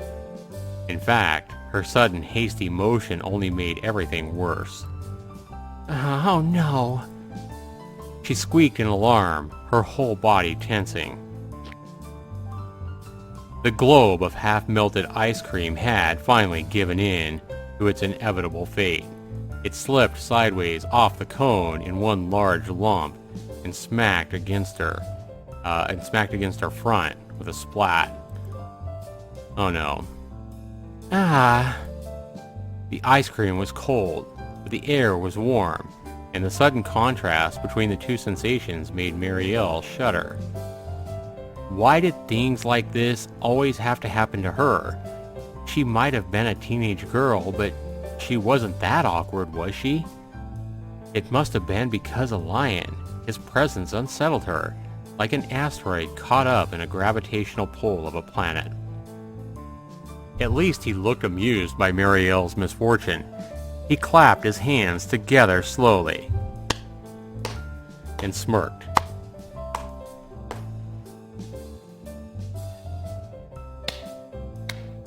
Oh, bravo, Giovanna, bravo. Did he really have to quote that stupid advert? Dropping her ice cream had been one thing, but this was the last straw. Humph! Mireille slammed her right foot hard against Lyon's, and he moaned in pain. For such a small girl, she sure packed a fearsome punch. Make that kick. What the hell? What was that for? For being a horrible human being, that's what. Humph. She turns away. Lyon watched her, his foot throbbing, and smirked. It was hard to smirk convincingly, given he was in a lot of pain, but he tried his best. And this horrible human being was thinking about letting you have a lick of his ice cream, too. Oh, you would. I said I was thinking about it. All such thoughts stopped the moment you stamped on my foot. Like I care about your stupid ice cream. I don't want it anyway. Sure you don't, Miss Maiorano. Sure you don't. I'm telling the truth. I don't even like pistachio. You can keep it all to yourself. See if I care. If you don't care, you wouldn't be trying to convince me that you don't. Whatever. Mireille dropped her waffle cone on the ground and smashed it to pieces with the heel of her shoe. Lyon watched, one eyebrow raised. You shouldn't litter like that, Miss Maiorano. It's against the law. Like you give a damn. I'm just trying to look out for you. I don't want you to turn into a life of crime over a mere ice cream. I'll tell you what. After making a show of thinking things through, he held his own ice cream cone out to Mireille. Here you go. It's on the house. I already told you I don't like pistachio. I know you did, but I also want you to know that that's not true. How did you? I have known you for 10 years, Miss Maiorano. I'm not that dense. Right, well, Quietly, she extended her arm and accepted Lyon's peace offering. It was no great tribute. His ice cream was already half eaten, but he had sounded sincere enough. It would have been immature if she hadn't accepted, really. That was the only reason why she was going along with this. She didn't want to act like a spoiled brat. Her mother had raised her better than that. It wasn't her fault Lyon made her so very, very mad and she lost control of herself. She wasn't like this around other people, but other people weren't as openly, obnoxiously annoying as Lyon. She didn't feel grateful at all. Not that much. Thank you, I guess. It's no problem. Your smile means more to me than all the ice cream in the world. I bet you say that to all the girls. You don't want to know what I say to the other girls. Oh, wow. Damn. You're right, I don't. She had no interest in Lyon's love life, as illustrious as it might have been. The thought made her feel queasy. She was more intrigued by the ice cream he had bequeathed to her. He held the ice cream to her lips and gave it a small, experimental lick. It really was sweet.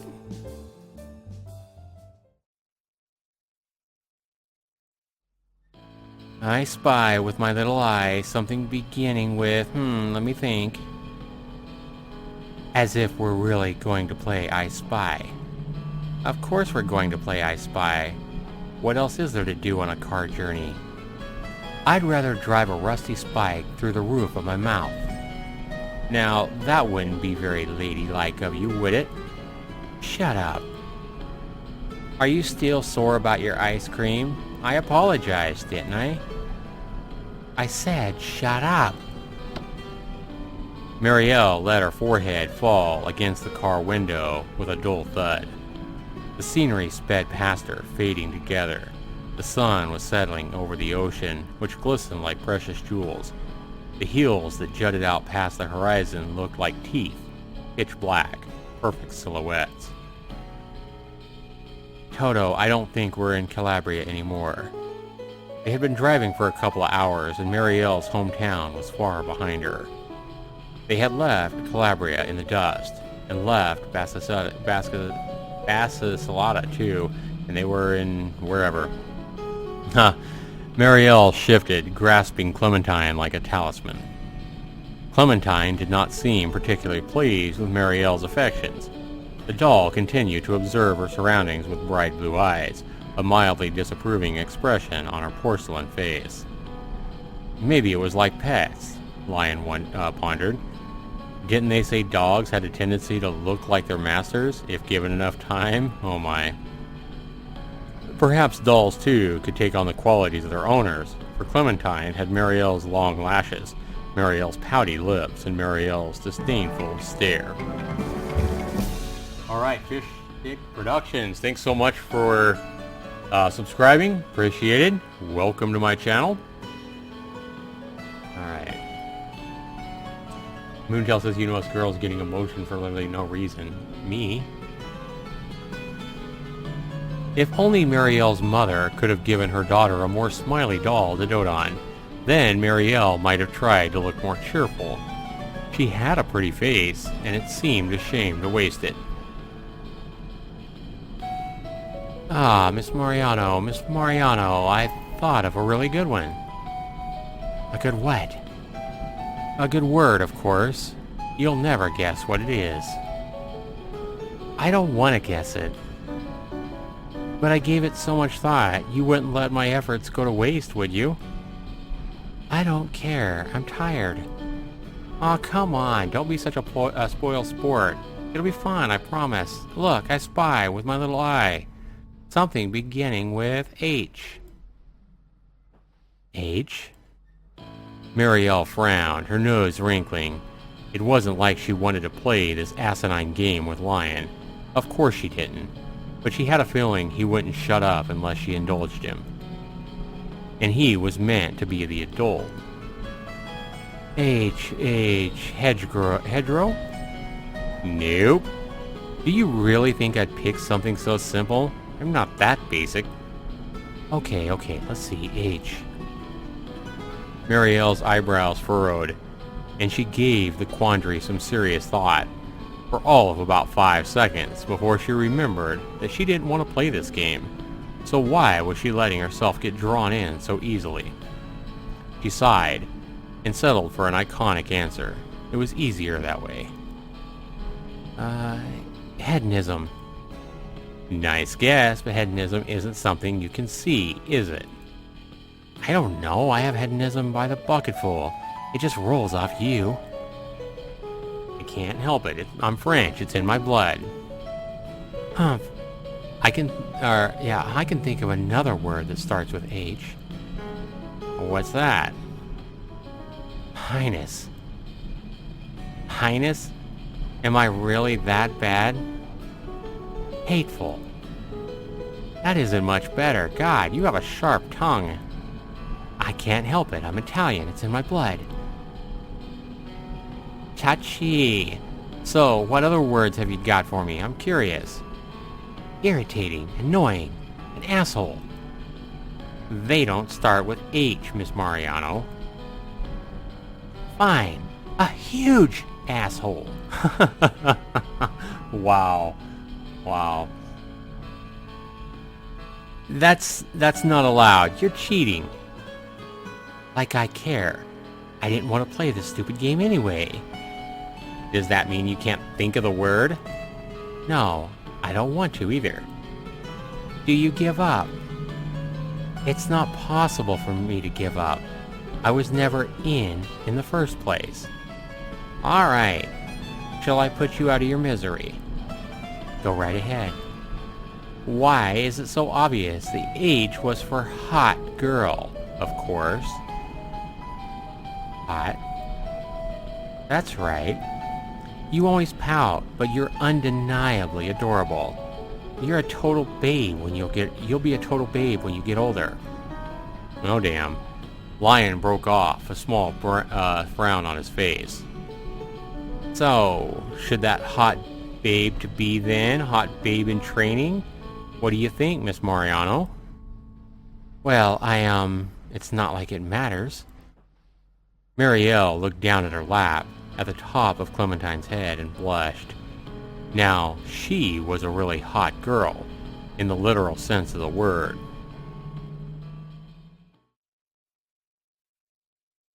Uh-oh, they're in the motel room, guys. They're in the motel room. Crazy. What do you think's gonna happen here, guys? What do you think's gonna happen here? They're in the motel.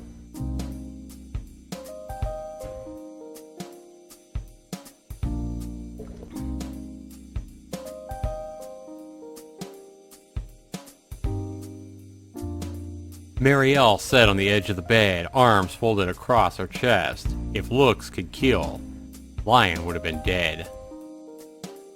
He would have been dead 10 times over. How's it going, OP King?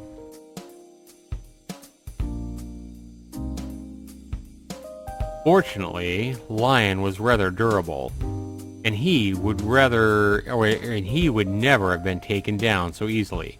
Instead, he intercepted Mireille's death glare with a small smile. That annoyed Mireille even more. Why are you even here? Shouldn't you have your own room? Isn't it obvious? I'm going to be your bodyguard. I need to have a body to guard. You're exaggerating. I don't think anybody is here. Wait a minute. You're exaggerating. I don't think anybody here is going to hurt me. They'd never be able to guess I'm my father's daughter. Not when I'm staying with a sleazy guy like you. Sleazy? Now that stings. The truth hurts, doesn't it? Haven't you figured out I'm way out of your league? Yeah, I know. That might be a problem in its own rights, though, sweetie. What do you mean? You might not get attacked because of your money, but there's no hiding your gender, Miss Maiorano, even if you have to reach your full potential. If you have yet to reach your full potential. Full potential? Mireille folded her arms even more tightly across her chest, of all the nerve. I'm not interested in young girls, but there are men who are far, far more desperate than I am. They'll go after anything wearing a dress, and they don't care what's beneath it. Don't be so uncouth. It's true. Since you're a member of the fairer sex, you need a man around to protect you. To be honest, I feel even more unsafe when I'm with you. Hey, I'm not crazy about this arrangement either. I'd far rather have a room of my own. I'm a grown man and I have needs, but I can hardly take care of those with you around, can I? Oh, damn. Don't even try it. You're not being paid to hire prostitutes or to watch porn. I was talking about the cigarettes, not the porn, but you have a point. You really do disgust me, almost as much as you disgusted the receptionist. You think I did? Of course you did. You didn't need to tell her what it was you told her. And what did I tell the receptionist, Miss Maiorano? I'm not very smart, and I seem to have forgotten. You know exactly what you said. You said you were eloping, you asshole. She thinks we're gonna get married. Oh, I think I remember now. I did say something like that, didn't I? You did. I was so embarrassed. I could have died. She gave us such a nasty look. She was judging us and judging me. Mireille's fingers curled against the hem of her poor dress, which had been through a lot that day, from the deep-sea diving to ice cream dripping. She probably thought I was some kind of slut who dropped out of school to mother a child with a guy almost twice my age. Fuck. This is a fucking disaster. Lyon raised an eyebrow. My, such language. Is that how you were taught to speak at that fancy school of yours? Shut up. Duly noted. I'll file that away for further consideration. Mireille rubbed on Lyon. Wait a minute. Mireille rounded on Lyon, her hair fanning out behind her like a veil. This is all fine for you, you asshole. You're the man. You could sleep with half the women in South Italy, and nobody would give a shit. You'd probably get rewarded for it. As for me, when the receptionist gave me the keys, Mireille faltered. Her cheeks turned redder and redder, until they looked like twin toffee apples. She pulled a horrible face. She didn't even want to touch my hand, like it was diseased or something. She was probably thinking girls nowadays are so easy. If I had a daughter like that, I'd wring her neck. That's what I look like when I travel around with you, like an easy girl. Well, that's her loss. You know you're not an easy girl, and I know you're not an easy girl, so why does it matter? You're missing the point here. She probably thought we were going to be doing things. All kinds of things. Marielle moaned, burying her head in her hands. Her cheeks were so hot. Her palms tingled. This is so embarrassing. Hey, did I say we were going to get engaged? Having sex isn't too slutty if you marry the guy after, is it? But that's the problem. You're more than 10 years older than me. Is the thought of sleeping with me that terrible? Marielle's response was almost instantaneous. Yes. But the thought that other people, like the tight-lipped receptionist with her gray curls, might assume that the two of them were having sex was even worse. Lyon didn't even seem too bothered, though. He never was. He laughed at Marielle's curt reply, shaking his head. How harsh. You don't mince your words. I don't tell lies all the time for my own amusement, unlike you. Don't worry about it so much, Miss Maiorano. It was just a little joke. At the expense of my dignity? Hardly. Isn't it better that she thinks we're engaged, instead of this being some seedy one-night stand? Taking a cute girl or a hot girl in training to a place like this for a single night of fun would be low, even for me. So she thinks we're star-crossed lovers. So what? It's better than the alternative. Wouldn't you rather be my fiancé than a prostitute? To her, it probably amounts to the same thing. Well, she's old. Times they're a-changin'. But we're not engaged. We're not even dating. I know. Don't let it get to you. That woman was just jealous because you're young and pretty. Who gives a damn what she thinks? It won't change reality. A pause. Unless you want me to sleep with you. I'd rather die. Marielle grabbed a pillow from her bed and hurled it at Lyon. He ducked and the pillow flew over the top of his head, hitting the wall behind him with a dull thud. You'll have to do better than that, Miss Maiorano. I wasn't in the army for 5 years for nothing. Whatever. Marielle turned her head. She didn't care about Lyon enough to launch a second assault. Or maybe she just didn't want to look like she cared. Inside, she was seething.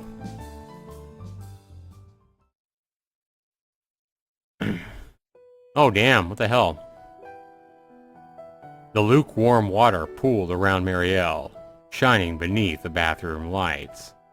Her knees, jutting out from the surface of the water like two small islands, were pressed close against her chest, her arms looped around them.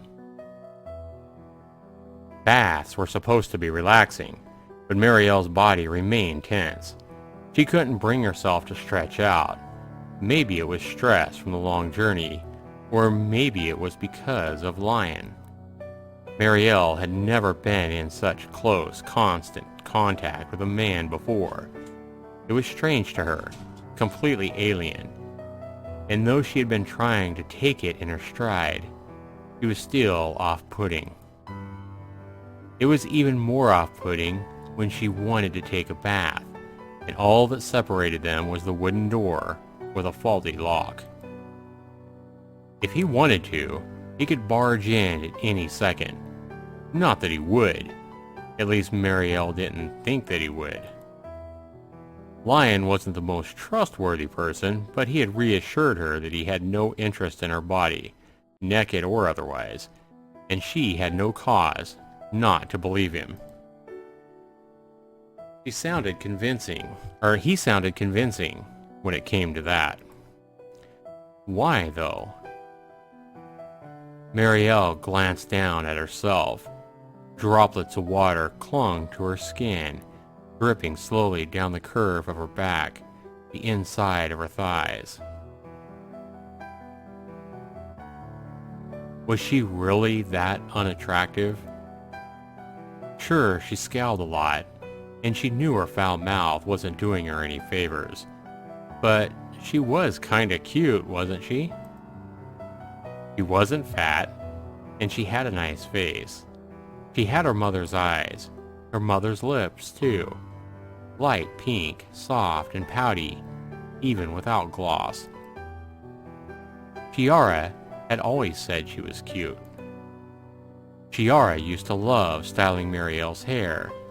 She would run her fingers through it all the time, without asking for permission, because the two of them had been friends for years. They were so close. They were more like sisters than like friends. But Mireille was never going to see Chiara again. Her mother was dead. Her father was dead. Chiara, her honorary sister, was back in Cosenza, almost 100 miles away. Mireille had nobody now. Nobody other than Lyon, a man she had known since she was a little girl, but did not really understand. Not like she did Chiara. She and Lyon weren't friends. They got along tolerably well, all things considered, but it was a transitory affair. When they reached Nice, he'd drop her off with her uncle and swan out of her life for good. He'd do it simply, easily, without looking back, because this was his job, and he was getting good at letting things go. He wasn't like Mireille. He didn't like Mireille. Did she like him, though? She had no idea. Her feelings were all messed up, jumbled, and she couldn't sort them out. She didn't want to sort them out. The image of the woman at the reception desk, gray-haired, steely-eyed, her wrinkled mouth pursed like a black hole, resurfaced to the forefront of her mind. What a slut. Look at girls nowadays, throwing themselves at any available man. It was different when I was that age. Girls had more class. They had more grace.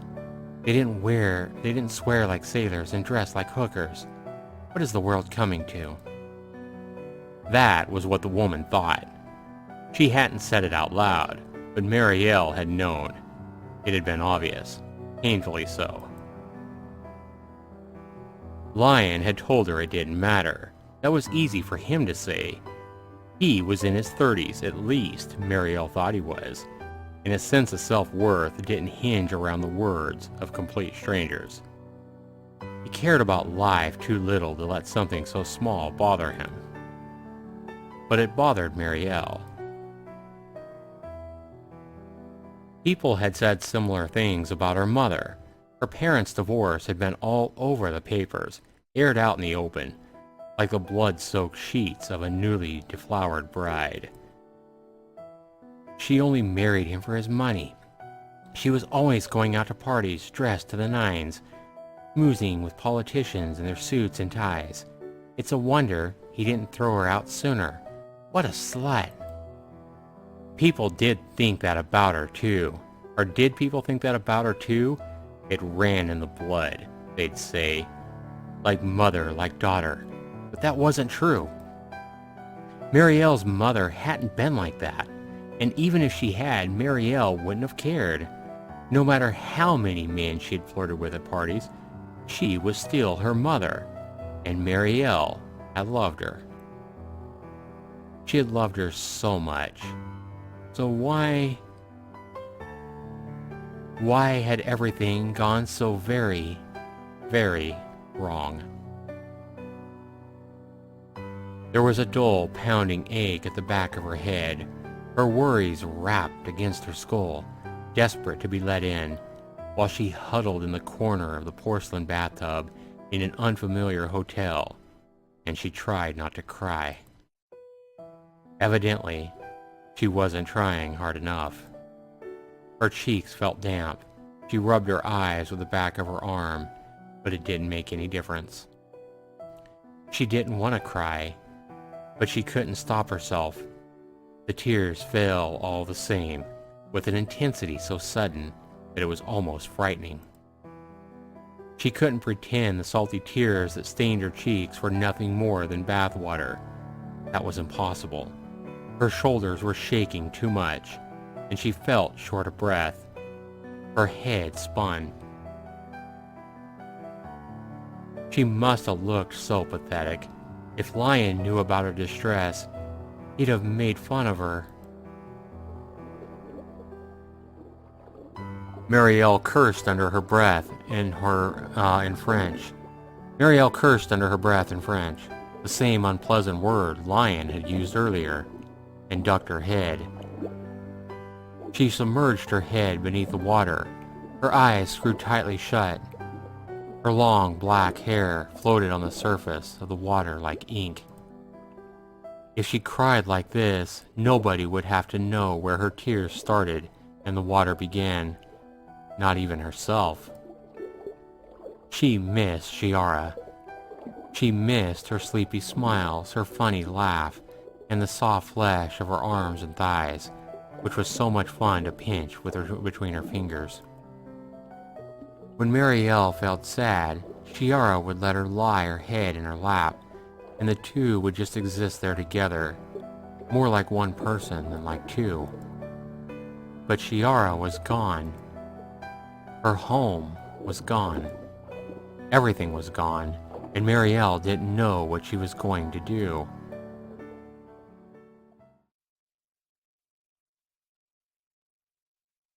So, Miss Maiorano, you're looking good, girl.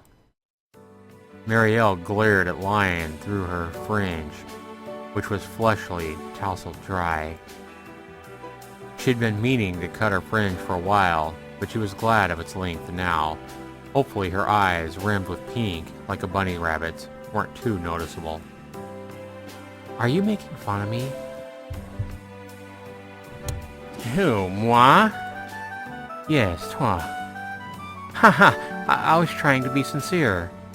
Your PJs are pretty cute. Oh, whatever. Mireille folded her arms beneath her chest and turned her head to one side. Her pajamas covered the most important areas, but the transparent tulle of her nightdress felt too revealing, especially the small sliver of pale stomach that was visible, just barely, above the waistband of her shorts. Maybe she should have packed another pair of pajamas, but these were her favorite, and she found it hard to relax in anything else. Now, however, she was finding it hard to relax because she was wearing them. Mireille stalked across the room in 3 quick steps like a cat and sat down on the edge of the bed, ducking her head beneath her hair. There hadn't been a hairdryer, not in the bathroom or the bedroom, and Mireille hadn't wanted to ask for one, even though Lyon had most gallantly offered. The thought of confronting that old hag at the reception desk again, or even worse, Lyon confronting her, and fabricating more wild stories about their supposed engagement, made her feel sick. Hey, Miss Maiorano? Lyon frowned, a crease deepening between his eyes. Are you feeling alright? I'm fine. Are you sure? You look a little down. Anybody would be down, sharing a room with a person like you. At least you get the bed. I have the privilege of spending the night on this. Lyon gestured towards a chair in the corner of the room. It was reasonably plush, but looked too small to comfortably see a 10-year-old, let alone a man more than 3 times that age. Mireille had no sympathy. It's where you belong. You're getting paid enough. Suck it up. I'll do my best. Thanks for your support in these troubling times, little lady. Lyon gave Mireille a salute, which she returned with a scowl. Still, your eyes are a little red. You haven't been crying, have you? Mireille's fingers clenched into fists in her lap, and her back stiffened. No, I just ran the bath a little too hot, that's all. It was steamy in there. But not that steamy. Your eyes shouldn't look like that. unless you've either been chopping onions or crying. It must be a trick of the light. I washed off all my makeup, so of course I'd look a little different. Huh. So, wait a minute. So, what's what it is it? That's right, that's what it is. Aha.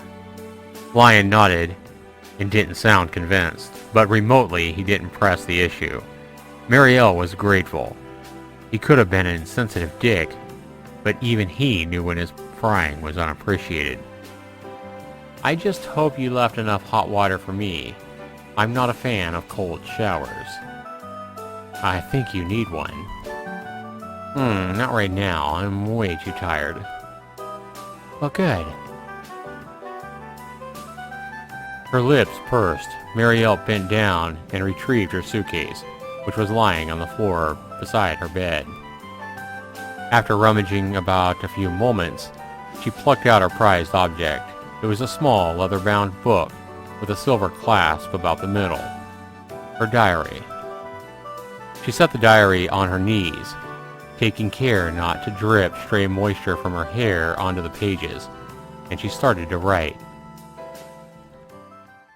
I hope you're scribbling lots and lots of things about me in there, Miss Maiorano. No answer. Nothing about how cool I am, or how funny, or handsome. Still no answer. Are you trying to ignore me? I at least feature in the footnotes, don't I? But Mireille didn't say a word. Oh well, you couldn't win them all. Watching her was entertaining enough in its own little way. But Lyon could tell Mireille was upset, and that thought made him feel not unhappy exactly, but it just didn't sit right with him. Maybe that was what encouraged him to open his mouth again in another attempt to instigate a conversation. Hey, Miss Maiorano? What is it? I was just thinking, you went to an old girls' school, didn't you? That's right. A boarding school? Yes, and? I was just wondering, as a matter of pure scientific interest, of course, what kinds of things you got up to. Like, did you girls ever have any pillow fights after the lights went off? Pillow fights? That's right. Did you ever have sleepovers or talk about celebrities you have crushes on and get all giggly? Did you tell ghost stories and braid each other's hair and hit each other with your pillows, all in your underwear, or frilly lingerie, or pajamas, or short shorts so short you can almost see everything? What? Mireille's face started to turn red. Her grip on her pen tightened so much she nearly snapped it in two. You pervert! What the hell kind of question is that? And with an indigent yell, Mireille picked up a pillow and hurled it at Lyon's head. Uh-oh. Haha, safe! He caught it in his right hand with ease, so casually Mireille couldn't help but construe it as some kind of insult. Thank you for your charity, Miss Maiorano. Sleeping on this chair would be pretty uncomfortable without this. Huh. I wasn't trying to help you, I was trying to hurt you. With a pillow? It was the closest thing I had. A hand, that's all. Damn, well you sure showed me, girl.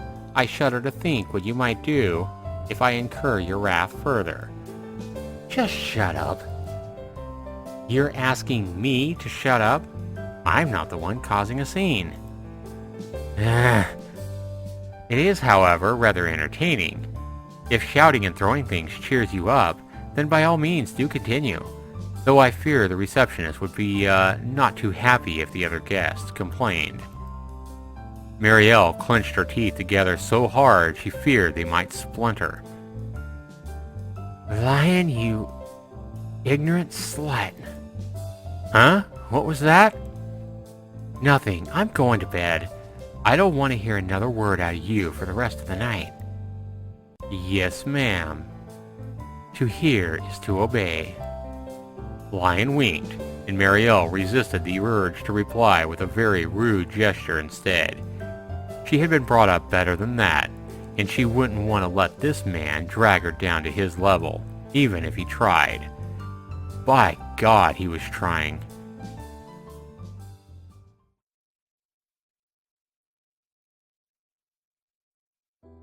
Mireille lay in her, not hers, the hotel's bed, and peeked out over the top of her dovet. The room was pitch black, the lights out, and the curtains drawn, and everything was shrouded in darkness. She could just about see Lyon curled up in the chair in the corner of the room. He was quiet, unusually so, and slumped like a clockwork toy whose sprung had run down, head hanging, arms limp at his sides. He didn't budge an inch. Neither did he snore, or talk in his sleep, which was a little disappointing. Mireille had been hoping for some blackmail material, but none was forthcoming. For such a chatty guy, he slept as soundly as a corpse. Some bodyguard, how could you fall asleep before me? But Lyon didn't reply. Of course he didn't. He was fast asleep.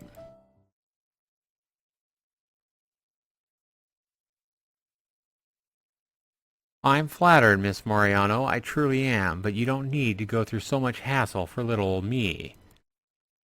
I'm not doing it for you. I'm doing it for myself. Women always say that, but they don't mean it. If that was true, you wouldn't look so pissed. I'm pissed because you kept bothering me. Mireille's hand faltered midway through her retort, and her eyeliner left a dark trail a good 2 inches below her right eye. Shit. She cursed under her breath and began to scrub the makeup off her face for the 5th time that morning. She had been counting. See what I mean? Lyon sounded smug. He was always smug. When I want to do something nice for myself, I eat instant noodles or watch Brocco. I don't sit in a mirror for 5 hours swearing. Shut up. It hasn't been 5 hours. It's been 5 minutes. And I don't even know what Brocco is. It's a TV show. A crime drama. It's pretty good. I don't think it'd be to your taste. And why not? It's French. You wouldn't be able to understand it for a start. Huh. Mireille's cheeks turned pink. Do you care that much that I can't speak French? No, not really. It's none of my business. It just seems a little sad, that's all. Anyway, I'm in no rush. Take your time applying your war paint. I'll just sit and watch. Get lost. You know I can't do that. I care about you too much, Miss Maiorano. You have a funny way of showing it. I'm just concerned about you. I don't think you even need all that makeup. Some women do, to look even semi-decent. But you're a cutie without it. Well... Mireille's grip on her eyeliner faltered once more, and for a different reason this time. Thanks, I guess. No prob, anytime. Mireille stared at a reflection in the mirror. Her eyes narrowed, and tried to concentrate. Her heart was beating a touch too fast, and calm seemed like a thing in the distant past. But she had to at least try. She caught Lyon's eyes reflected in the mirror, and she glowered. Why are you staring at me so much? Haven't you ever seen a woman do her makeup before? I felt like I should have done in all my years, but you know what? I don't think I have. Figures. Lyon was the kind of guy who had strings of one-night stands, then scarpered in the morning before his partner had a chance to rub the sleep out of her eyes. What a dick. Mireille would have preferred to do her makeup in the bathroom, which had a bigger mirror mounted on the wall, but the constant dripping of the faulty shower head would have been too off-putting. Neither did she fancy sitting on the lid of the toilet seat, where any number of strangers might have sat, for a protracted period of time. She had to do her makeup in the bedroom. There was no other choice, but that didn't mean she was happy about it. So, if you're not doing your makeup for me, who are you doing it for? I already told you I'm doing it for myself. And I already told you I'm not buying it. Are you hoping to seduce my attractive... wait a minute. I'm not buying it. Are you hoping to seduce any attractive young men on our trip? Fuck off. No, young women then. As if. Huh. I don't know. You got along pretty well with that chipmunk girl, didn't you? The one with the buck teeth and the huge tits? Mireille grit her teeth together.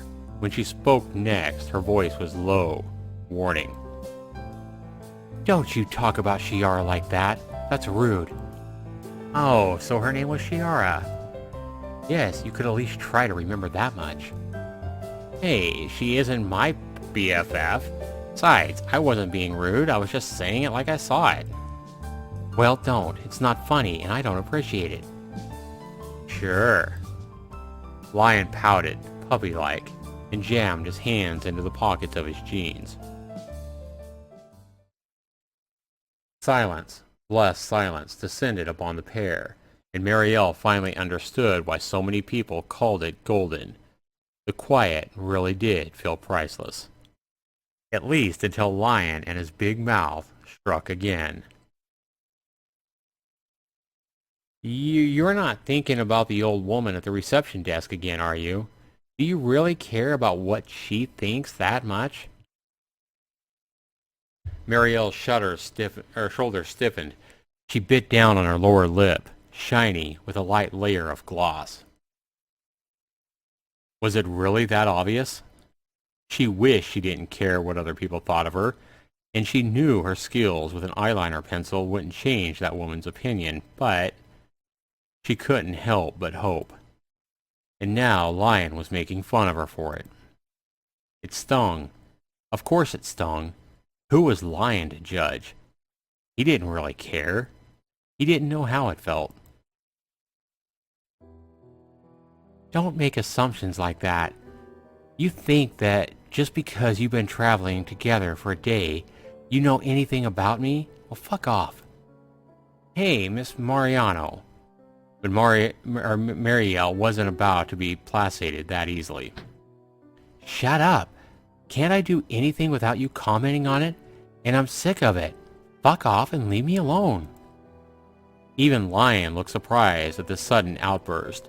He blinked, eyes a touch too wide, and ran one trembling hand through his hair. Hey, I know how much you young girls worry about your appearances, and I'm sorry if I was being insensitive. I was just digging around. Shut up. Mireille turned her back to him, seething. She didn't want to meet his gaze, but she couldn't escape it. She could still see his reflection in the mirror, just as clearly as her own.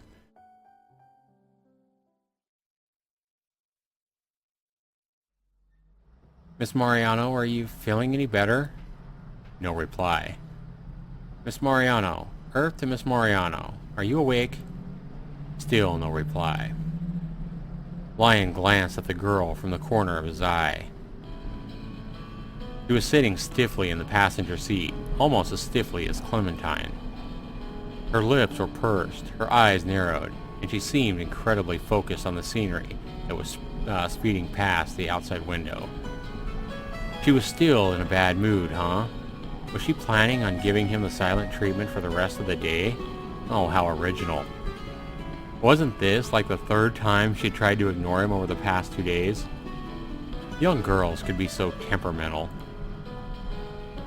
Lyon drummed his fingers against the steering wheel and pondered. It was a hot day and the windows were rolled down. The air ran through his hair and rumpled his clothes. while the smell of the sunflowers and rapeseed blossoms hung thick and heavy in the air. The Italian countryside really was gorgeous. Lyon didn't get to see much of it, living in a tower block in the middle of Catanzaro. The journey to Nice would have been a lot quicker if he had stuck to the main roads, but he thought Mireille would prefer the peace and quiet of the countryside in her current mood. Not that it seemed to make any difference. Hey, Miss Maiorano, I wasn't being flippant back then. I really am sorry. But Mireille didn't even turn her head. It looked like he was going to have to change tactics. Well, if you're not going to talk to me, I'll have to ask your little friend, Miss Clementine, is it? Will you forgive me on behalf of your mistress? There was still no answer. I see how it is. You're not much of a talker, huh? Well, that's fine. Men like mysterious girls. Still no response. So, Miss Clementine, I had the weirdest dream last night. I'm an average guy, and I'm not gonna lie or beat around the bush. I usually dream about hot girls in small bikinis. You know, the standard stuff. Same old, same old. This dream, however, was something else. It made me feel kind of violated. Maybe dream isn't the right word. Perhaps it was more of a nightmare. Let's see, how did it go? Lyon pondered, his eyes only half focused on the road. Mireille made no motion of responding, but she glanced at him surreptitiously from beneath her fringe. She probably thought he was being sneaky. She could be pretty cute when she wanted to, that Miss Maiorano. Contradictory. She acted like she couldn't stand him, but she hung onto his every word. So, there was this windmill, right? This huge windmill, out in the countryside. Kinda like this, out in the middle of nowhere. Pretty scenic, I guess. It looked like an ordinary windmill on the outside, something like you'd find on a postcard, or a picture your grandma would hang in her kitchen. But on the inside, it was actually the secret headquarters of Antonio Banderas, and he baked biscuits under the iron fist of his sadistic chicken girlfriend. Those were some pretty big biscuits, too, and that was a very, very sadistic chicken. She kept poor Antonio on a tight leash. Not literally, but figuratively. And to be honest, I felt kind of sorry for the poor guy. I mean, who wouldn't spend the rest of their lives dating a chicken? Baking suggestively shaped biscuits. I mean, what the hell? That is kind of funny. Though it was only brief, like a sunbeam sneaking in through a gap in a curtain, Lyon caught it. A smile. The smallest smile imaginable had fitted to Mireille's lips, if only for a few seconds. And though she tried to hide it with another scowl, it was too late. If Lyon's hands hadn't been on the steering wheel, he would have applauded. Ah, smile, amazing. Shut up. And she speaks as well, 2 whole words. Wow, this must be my lucky day. You don't need to sound so smug. It wasn't a competition. Anyway, that wasn't a very original dream. I have no idea what you mean. Yeah, sure. Mireille rolled her eyes. Everybody's seen that advert. I don't get why you think Rosita is some kind of dominatrix, though. She's just a chicken. But she sure knows how to boss our mutual friend, Mr. Banderas, around. Antonio Banderas is not my friend. I'm sure he'd be very hurt to hear you say that. Whatever. So, does this mean you forgive my earlier transgressions? Kiss and make up? I would really rather not. You're a tough customer to please then, aren't you? I even said I was sorry, and you're still acting all surly. You might have said it, but I don't think you meant it. Actions speak louder than words. Actions, huh? Well, how about this? Why don't I get you a gift? A gift? That's right. We'll be in Toscana soon, and I know there are a couple of towns nearby where we could stop at. I need to refuel anyway, and I could get you something pretty while I'm at it. A ribbon for your hair, perhaps. I'm too old to wear ribbons. And is it really alright if we keep stopping? Now, we've already been through this. There's nothing wrong with being lazy every once in a while, is there? That's an awfully relaxed attitude to take when you're on the clock. You're not being paid by the hour, are you? How cynical! Do you really think I'd try to exploit your relatives like that? Mireille didn't respond. She only frowned. Well, I don't know if I've given the best impression of myself thus far. I'm just trying to cheer you up. Aren't you going to take the bait? I'm really doing my best here, girl. Well, Mireille shifted, and Clementine shifted along with her. I suppose we could take a small break. I do need to stretch my legs. Good. I'm glad we came to an arrangement. I don't know why you care so much. It seems a shame is all. I come to think of it as an act of a public service. What are you talking about? It's not fair that I get to keep you all to myself. I need to take you out on the town, to show you off a bit. Who wouldn't want to, with a piece of arm candy like you? Figures. Mireille clicked her tongue against the roof of her mouth and tried to look disapproving, but she didn't say anything further. She could not bring herself to. Here we go. So we're on the very next screen of where it said suddenly she was covered in bruises all over her arms and legs and ribs, I think it said. And these were not marks she had sustained from continued clumsiness, tripping over her feet or stumbling against the coffee table. They were bruises formed by human hands, enclosed about her yielding flesh.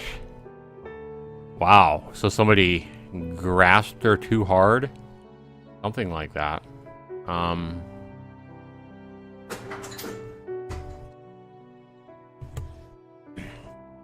Some people would say such marks were surefire signs of domestic abuse, but Mireille knew that wasn't the case.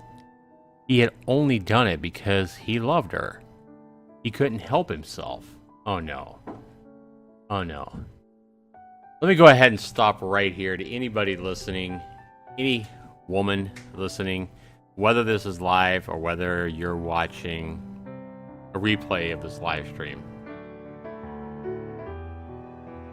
If a man ever lays his hands on you, if a man ever leaves marks, if a man ever leaves bruises, hits you, pushes you into a wall, knocks your teeth out, bloodies your nose, makes you cry,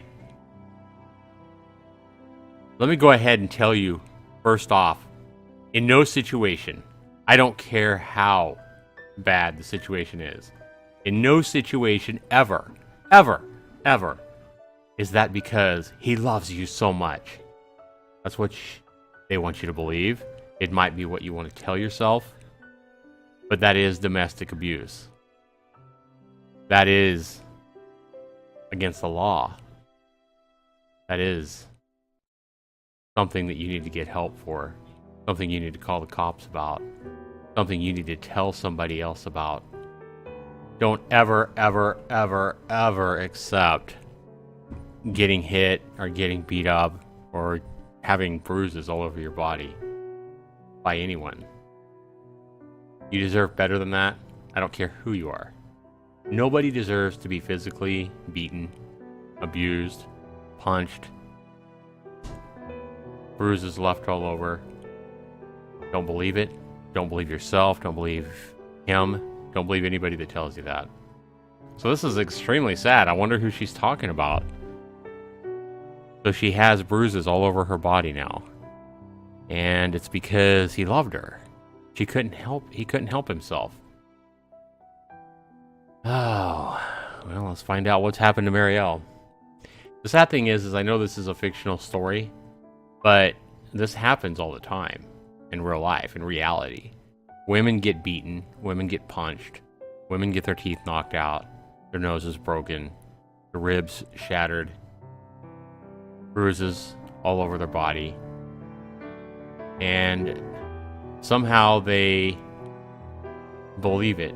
They believe that it's only because the guy loves them so much that he can't control it. No, it's violence. And that to me is sad. This may be a fictional story here, but it's a representation of probably something that happens all too often. Probably happening to someone near you, down the street, in your same neighborhood, in your own family, maybe to your friend. Probably happening a lot closer to you than you might imagine. So, please, don't ever buy the lie that it's because of love. Go ahead and continue. He was a vampire, and she was a human girl, weak and frail, with bony arms and legs. Oh. So, this isn't what happened to Mireille, right? Hopefully, this is what's happening in her book. Hopefully, she's reading her book. That's what I hope. I hope this is just something she's reading in her book. Let's hope, right? Right, Josie? Alright. Maybe she was a bit like her. Okay, so she is thinking about her book. Mireille had always thought so. That was one of the reasons why she enjoyed this series so much. Mireille set her book down on her lap. Oh, thank God! I thought it was her. Yeah, remember the guy she was with bought her a book in the bookstore on their way back to her uncle's farm. He bought her a book at a used bookstore, and it was a romance book that she wanted to read the end of. And he kind of mocked her a little bit or whatever, but it was the final book in one of the series she was reading, a romance series, and it's about a human girl and a vampire guy or something like that, she said yesterday. So I guess that has the beatings in it. At first I thought it was talking about her, because last we knew she was taking a bath and thinking about how lonely she was and how much she missed her friend and all this stuff. And then it started talking about her body and bruises all over it, and I thought it was talking about her, but it was actually her book. Yeah. So Mireille set her book down on her lap and glanced at his sleeping figure. The hotel room was dark, save for the dim lamp on her bedside, which she had been using to read. She could have turned the light up brighter, but she didn't want to wake him. She knew it was a useless gesture, and he wouldn't appreciate it, but that didn't stop her. It just seemed fitting. She sighed, arms folded. She was such an idiot. Why did she care so much? But in her own way, despite her repeated attempts to ignore him, or to snub him, or to insult him, she had always cared. She just couldn't help herself. Hey, Deadly, how you doing? Yes, that is correct, Josie. Domestic violence is never okay. Don't ever allow any kind of excuse for it. Probably the worst one of all is, hey, he loved me so much he couldn't control his passion. So he hit me in the nose. So he broke my ribs. So he bruised me beyond coloration. You know, whatever. So it's not a game. It's more like a story, Deadly Venom, but it is on Steam. And the link is in the description. I think we're getting to the end of it. I don't know. But it's just about an 18-year-old girl here, Mireille, who has lost her parents in Italy. And both her mom and dad are dead. And she decided to leave because she had no one else to care for her or be with her. And so she's going up to her uncle's farm on the other side of Italy.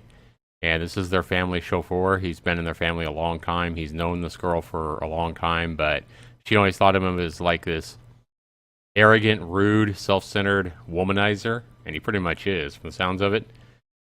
But on the trip and the drive, they've pretty much developed some.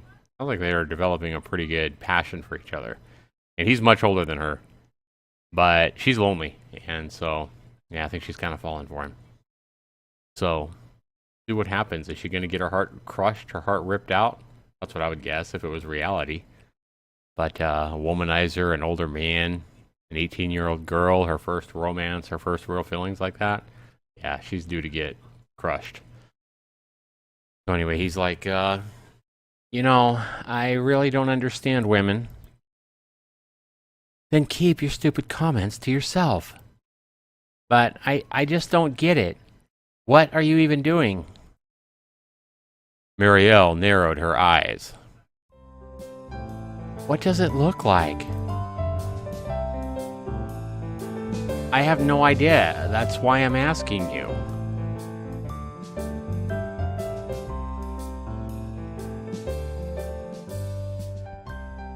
Seriously? Well, partially. Mireille released her hair from the tongs, letting it fall against her cheek. Her hair was hot, and her skin tingled from the sudden sensation.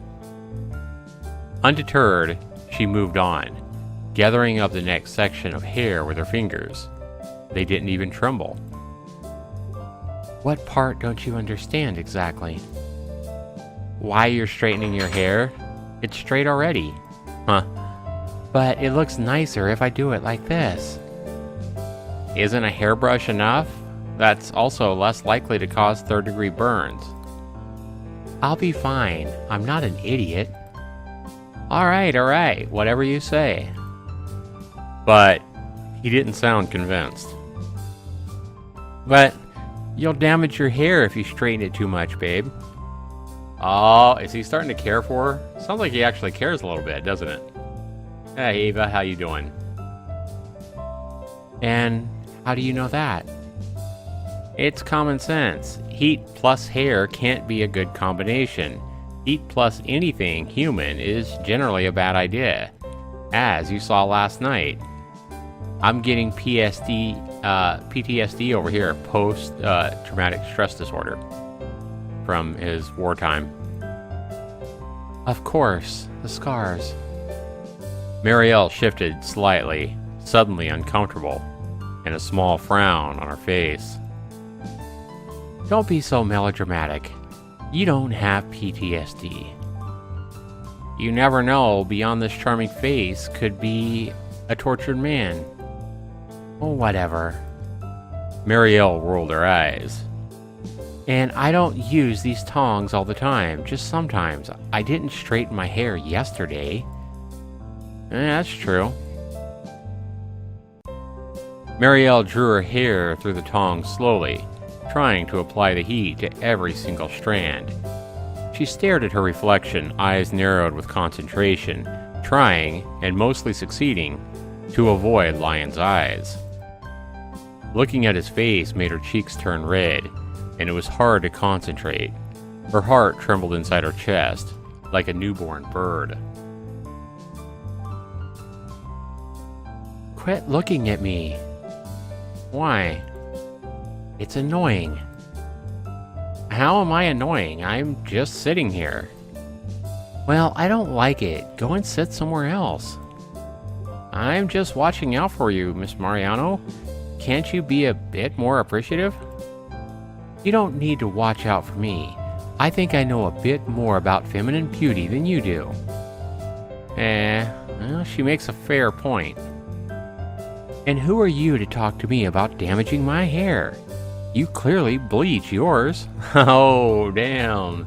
Saying he clearly bleaches his because she already told him some of his hair was turning gray. I think yesterday or the day before. So,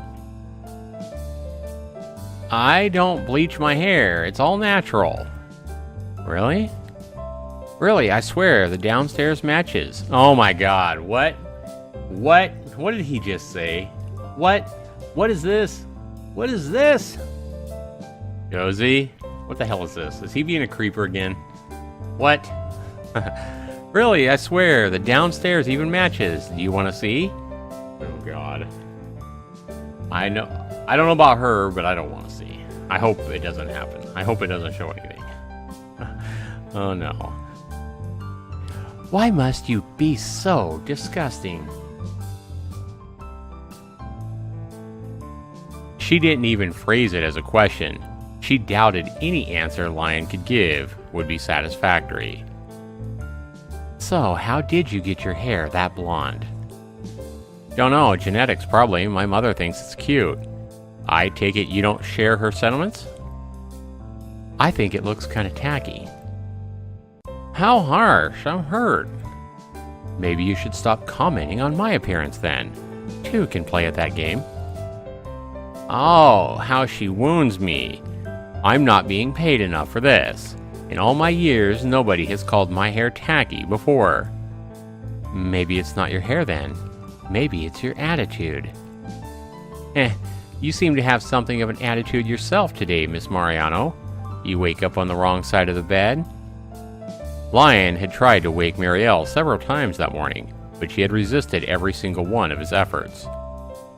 Eventually, using a trick he had learned from his mother, he had soaked a flannel in cold water and shoved it down the back of Mireille's pajama top. Oh, damn. That had shaken Mireille's sleepiness off pretty quickly, but it hadn't done anything to endear her to her travel companion. And he thought he was so clever. You know what happened, you asshole. How am I an asshole? It's bad for your body if you sleep too late. I was looking out for you. Oh, whatever. You can whatever me all you like, but my intentions were pure. I thought you'd be embarrassed if I let you drool all over your pillow until 1 in the afternoon. Mireille's face turned pink, and it had nothing to do with the heat from her tongs. Her hand trembled, and she nearly singed the tip of her ear, though she was able to save herself at the last minute. Shut up, Blondie. You want me to sing Heart of Glass? I'd rather you not. Mireille didn't even know how Heart of Glass went. It was a bit before her time. Besides, I think you look more like Taylor Swift. She calls him Taylor Swift. Oh my god. What? Wow. Huh? Seriously? Yeah, like a cheap knockoff. It must be the hair. Well, I guess Taylor Swift is okay. She's pretty hot. I don't know if I should be flattered or not by this comparison. Lyon pondered, one hand beneath his chin. Do you want me to sing a Taylor Swift song then? If I look so much like her, you might mistake it for the real deal. I doubt it. I'll have you know, I have a pretty good singing voice. It's one of my talents. And I'll have you know that I don't care. You sure you don't want to listen to the sweet sound of my singing? I'd rather listen to the sweet sound of you shutting the fuck up. Damn. You gotta be so mean. Would you say that to the real Taylor Swift? You're not Taylor Swift, though. You're just a bad French bootleg. With an awful fashion sense. Touchy, touchy. You should try to get more sleep at night, Miss Maiorano. I'm not appreciating all this sass. I had a perfectly adequate amount of sleep, thank you. One of these days I'll quit hitting the right mouse button. Burn! Deadly Venom says. You sure you weren't too busy fantasizing about my sexy body, were you? This question wouldn't have bothered Mireille so much had it not hit home quite so closely. Damn! I guess he got her back, huh? Lyon, you... shit. The smell of burnt flesh filled the room, and a deep red well began to blossom on the back of Mireille's left hand. Uh-oh, she burned herself. How had that happened? She had been so careful. She's never burned herself with tongs before. Hey, what are you doing? something in French that Mireille couldn't understand. Before she had a chance to formulate a reply, Lyon's hand had closed over her wrist. He tugged her to her feet so quickly the chair she'd been sitting on was knocked to the floor. In less than 3 seconds, Mireille and Lyon were standing together by the bathroom sink, the cold water running, Mireille's burnt hand shoved unceremoniously beneath the stream. Mireille blinked up at Lyon, her eyes beating with tears, not of gratitude, but of shock and pain. Her hand smarted horribly, but the cold water helped. It hurt less than it had done seconds ago, and for that, Mireille was grateful. But she didn't know why Lyon cared so much. He stood behind her, his hand curled around her left wrist, holding her injured hand beneath the water. There was an unusually serious expression on his face, and he was frowning. The water was cold against Mireille's skin, but Lyon's chest was warm. His arm looped over her shoulder, almost as though he was holding her in an embrace. What are you doing? I'm trying to help you out, idiot. I thought you said you knew how to look after yourself. I'm disappointed. It's not my fault. You distracted me.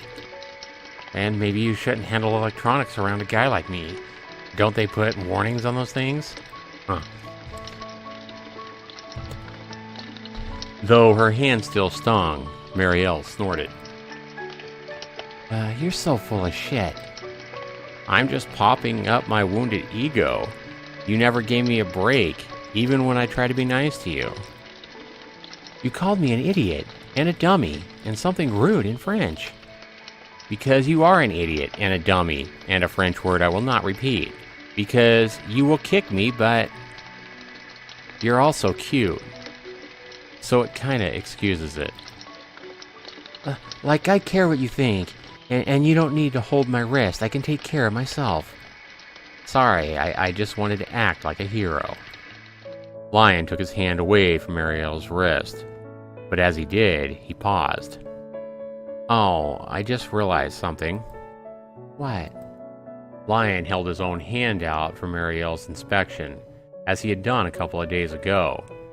The raised red welt was still there, standing out starkly against his weathered skin. Now, we match. Ah. How's your hand doing, Miss Maiorano? It's fine, thank you. You sure? Your burn looked pretty nasty. I'll live. Mireille tried to remain cool, but it was difficult. It had been almost an hour since she had dropped her tongs on her hand, but the red welt still stung. She could sense Lyon's eyes scoping her out, and she tried to hide her burn beneath her sleeves. She knew it was pointless, since he had already seen how bad her injury was, but she didn't care. So, what's going on in that book you bought yesterday? Did you make much progress? A bit. I don't know why you care. Didn't I already tell you? I'm just trying to show an interest. I don't have any dark motives, I swear. Scout's honor. Mireille stiffened. It's not like it matters. This will be the last time I ever see you. Well, I guess that's true. And that's why there's no point in talking about this. Now, if you'll excuse me. Mireille picked up her book, which had been lying on the dashboard, and began to read. She was a good deal further into that novel than she had been yesterday. There were only a few pages left, maybe 60, 70, if Lyon had to hazard a guess. Hey, Miss Maiorano, indulge me for just a few seconds here. What is it now? Are you sure it's alright reading in the car like this? You always got travel sick when you were younger. I guess, but I feel fine now. It's not bothering me. That must be because I'm such a good driver. Hardly. You keep looking at me, and you don't keep your eyes on the road. But I can handle this pretty smoothly, huh? I suppose so. Well, I have experience. A car is just like a woman. If you treat them right, and remember to fill them up every once in a while, then... That's disgusting. I was just kidding. Well, I don't appreciate it. Well, whether you like me or not, you can't deny that I'm good at my job. I've gotten us this far without any incident, haven't I? I suppose. I probably have my mother to thank for all this. Your mother? Yeah, she's a nice woman. I love her a lot. I think I might be something of a disappointment, since I failed my exams most spectacularly. But what can you do? I shrugged. At any rate, even though she's a sweetheart, she's an awful driver. Truly, truly awful. She drives too fast, and she stalls the car all the time. Oh my god, quit doing that, Zax. Once, she stalled it on a hill, and we started to roll backwards, with a truck right behind us, I might add. I was only 12, but I was terrified. I thought I was gonna die. I have no idea how she passed her test. Maybe it's because she's pretty, and the instructor was sweet on her. Women have it easy if they're born with looks. There are more than enough stupid men out there to manipulate. Not that I think my mother would have done it on purpose. Well, of course not. She's your mother. People don't like believing badly of their parents. No, you're right. I'm biased, of course. But that's why I learned to drive as soon as I could. I was tired of being thrown around in the back of my mother's car like a pinball. It might have been character building, I guess, but it was also fucking terrifying. Even more terrifying than fighting in a war? You better believe it. Compared to my mother's driving, the little explosion or two, a few stray bullets, they were nothing. Lyon laughed, and Mireille found a small smile tugging at her own lips, too. She knew when she finally made it to her uncle's house, there would be no more cause for silly smiles like these.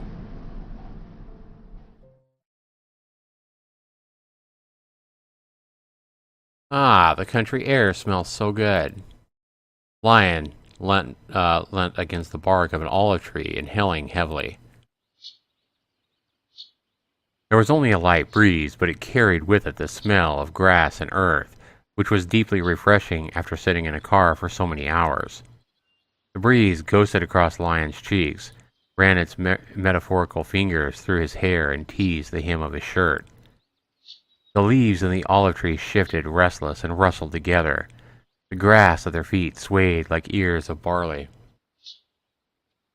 It was the middle of the day, and the sun was in its apex in the clear blue sky, proud and stately, shining brightly.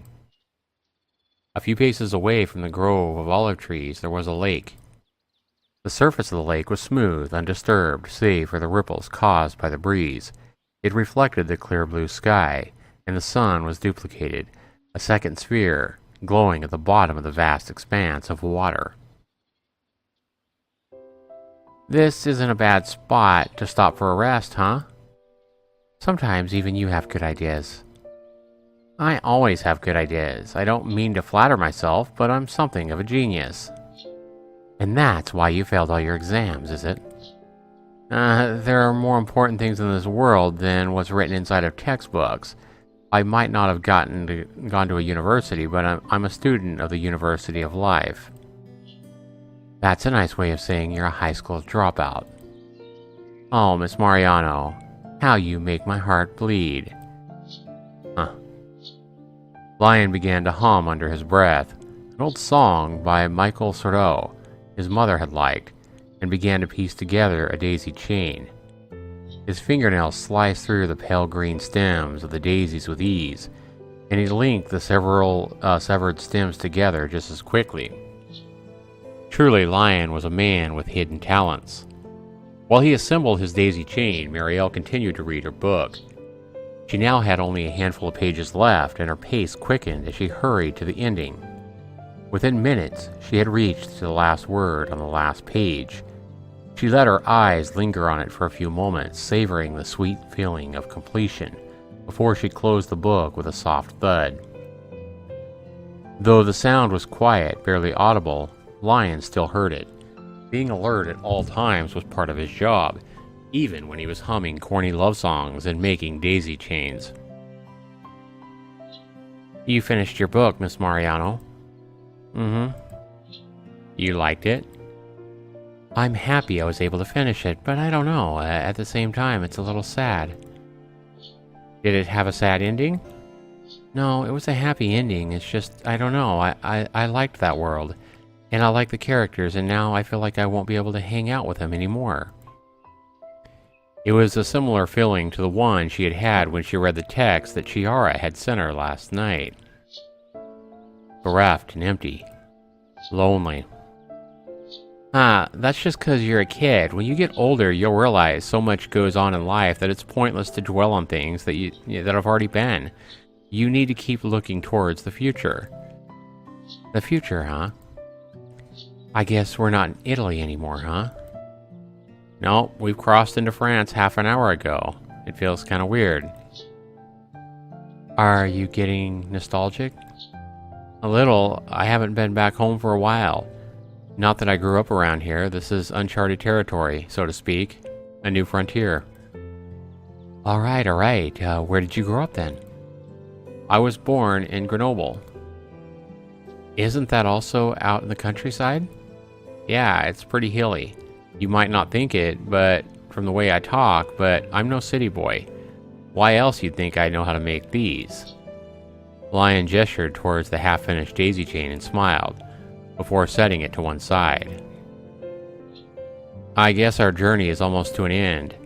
We've come a long way these last 3 days, you and me. Here's to us, partner. Lyon extended his right arm, his hand balled up into a fist. Mireille observed it, blinking, her head tilted to one side. And what do you want me to do with that? Isn't it obvious? It's a first bump. We're bros, you and me. Bros? Just roll with it, Miss Maiorano. I'm trying to have a moment here. Oh, all right then. Here's to us, I guess. Mireille bumped her fist against Lyon's, albeit slowly, but it seemed enough to satisfy him. Truth be told, I feel a little down about this too. Really? Really. It was a nice job. Pretty cushy. I wonder what I should spend all this money on. You could start by trying to buy yourself some manners. I was thinking of getting drunk and hiring a prostitute myself. Gross. Of course, this wasn't just about the money. It wasn't? Nah, your dazzling conversation made it all worthwhile, my lady. I feel like you're making fun of me. Maybe. You jerk. I really am glad I was paid to escort you, though. You're one of a kind. I've never met another girl like you before. Oh. Sorry. I feel all sentimental now. It must have been Michael Sardou. He gets to me. I don't know much about French singers. Don't bother, it's pretty sickly stuff. A pause. I was just thinking. What is it? We've come all this way together, and I still haven't told you my first name. That's pretty rude of me, huh? That's why I said you should just go buy some manners. Huh. You might have a point. I'll try to make amends. My name. Do you want to know it? You're 10 years too late. Have we really known each other that long? It sure looks like it. Christ, this must be the longest relationship I've had with any girl. A shitty relationship? You were hardly ever around. Oh, that's 'cause you were at that fancy school of yours. I had no reason to check up on you. It's not like I'm family. Or a friend. Maybe not, but I'm trying to make an effort here. To be honest, I kind of wish you wouldn't. It's creepy. Saying goodbye would be a far, far harder thing if they had somehow managed to bond. Mireille didn't want to bond with Lyon. She'd rather cut her own tongue with a pair of safety scissors. Is there even a point knowing your name? We won't see each other again after today. But you don't want something to remember me by? You're not even a teeny little bit interested? I know you well enough. You're a lecturous womanizer who doesn't take life seriously. That won't change, no matter what I call you. A dying rose by any other name would still be inflicted with mildew, the leaves eaten half away by caterpillars. In the end, it didn't make any difference. But, was that really it? The daisy chain, which seemed curiously fragile, far too delicate to have been created by a man like Lyon, rested on his right knee. It did pique her interest. Well, maybe I am a little curious. I knew it. I'll give you a word of warning, though, Miss Maiorano. Lyon tapped a finger against his nose, that familiar smirk on his lips, though it seemed like there was something off about it. Mireille didn't know what something was, though. She didn't know him well enough. My first name is pretty embarrassing. That's why I don't like using it. If you knew, you'd laugh at me. You laugh at me often enough. I think you would deserve it. Probably. That's why I'll tell you. I deserve to be punished after everything I've said. But be gentle, okay? You can't tell anyone else. If you do, I'd have to kill you. There are things that you're even that shy about? Of course there are. I might be a guy, but I do have feelings, too. I'm sensitive deep down inside. It must be very, very deep down. Not that deep. Lyon threaded his fingers together and let them rest on his lap. The pose seemed demure, unusually so. For such a cocksure, arrogant man, it made Mireille blink. My name is, as I thought, it's pretty embarrassing. Your face looks kind of red. I feel like I'm revealing something rather intimate here, and to a brat like you, too. It's hard to keep my composure. I'm rather enjoying it. Please blush away to your heart's content. Oh, you are cruel, Miss Maiorano. You said you deserve to be punished, so I'm punishing. Yep, you're doing a good job at that. Some guys with particular interests would pay you for your services, you know. I am not one of those girls. I'm not cheap. Maybe not. You just scald your husband for free, huh? You'd better watch it, or you'll turn into the worst kind of woman. And what's that? A nag. Well, you're already the worst kind of man, so I'd say we suit one another well. Man, you're cold. I'm beginning to doubt how wise this move really is, but, my first name, it's Emmanuel. Emmanuel? Mireille, who had been hoping for something rather more embarrassing, at least on the level of Florence. Maybe or Dwight? Dwight, maybe? Dwight would have been embarrassing, right? At least on the level of Florence, frowned, disappointed. That's not so bad. Isn't that really a common name? Yeah, it's not so unusual, but I hate it. It's awful. It doesn't suit me at all. I couldn't give a shit whether God is with us or not. I guess it's a little funny when you put it like that. I know, right? Why does my mother have such a flowery taste? What a pain. Well, I'm glad you find my awful name so entertaining. And with that, Lyon began to laugh, too. The two of them laughed together, like naughty schoolchildren sharing notes in class, their heads bowed together.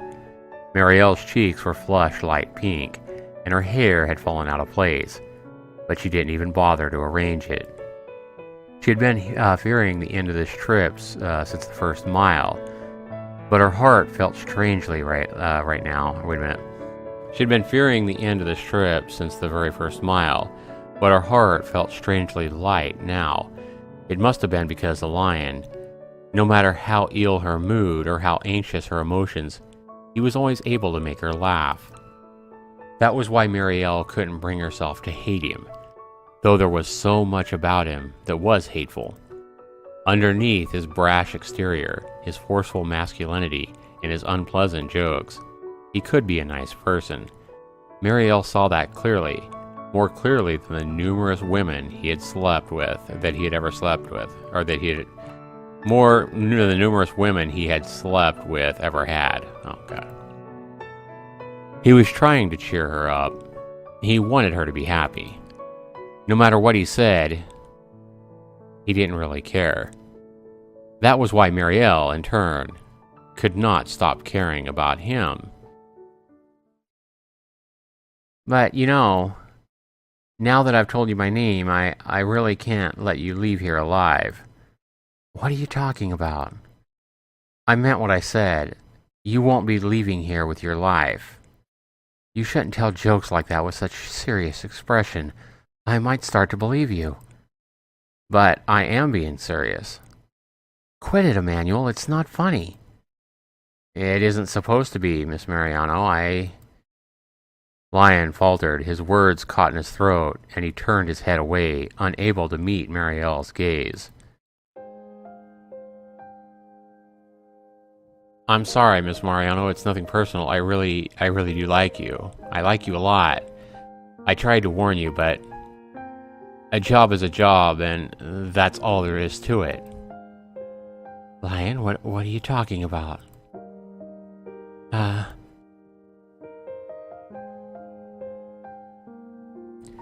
There was something cold pressed against the back of her neck. It felt like a snowflake had fallen against her skin. But this coldness was harder and more tangible. The sun was merciless, but the cold feeling did not disperse. If anything, it grew even stronger, until even Mireille's muscles felt as if they had frozen over. She could feel his breath against the back of her neck, hear the beating of his heart through the fabric of his shirt. His heart was beating a little too fast, just like hers. Adrenaline? Excitement? Fear. She couldn't see what expression he wore on his face, but she could guess. When he next spoke, his lips only inches away from her ear. He sounded pained. You were right. You've always been right.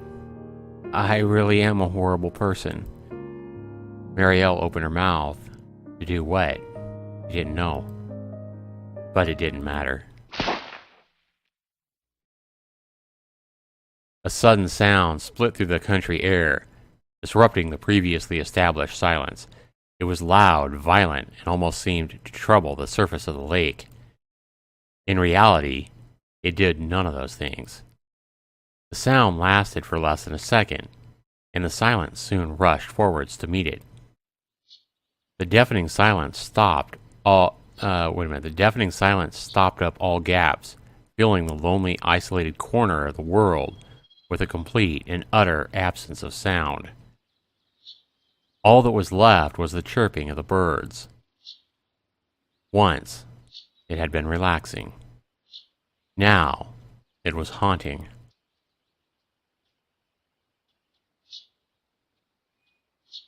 The body of Mireille Maiorano fell forwards and hit the ground with a soft thud. She was limp, just like a rag doll, and she did not move. What?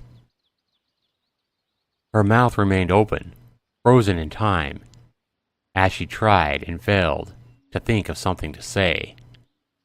What the hell, guys? What's going on? Lyon, a kidnapper or a killer? I knew it. I noticed him asking her that he was sure going to be on a road trip with a stranger. Lyon could have waited for her all day, but he knew her reply would never come. She would never be able to respond to his apology now, because he was dead. Her back was smeared with crimson, spattered against the eggshell white of her summer dress.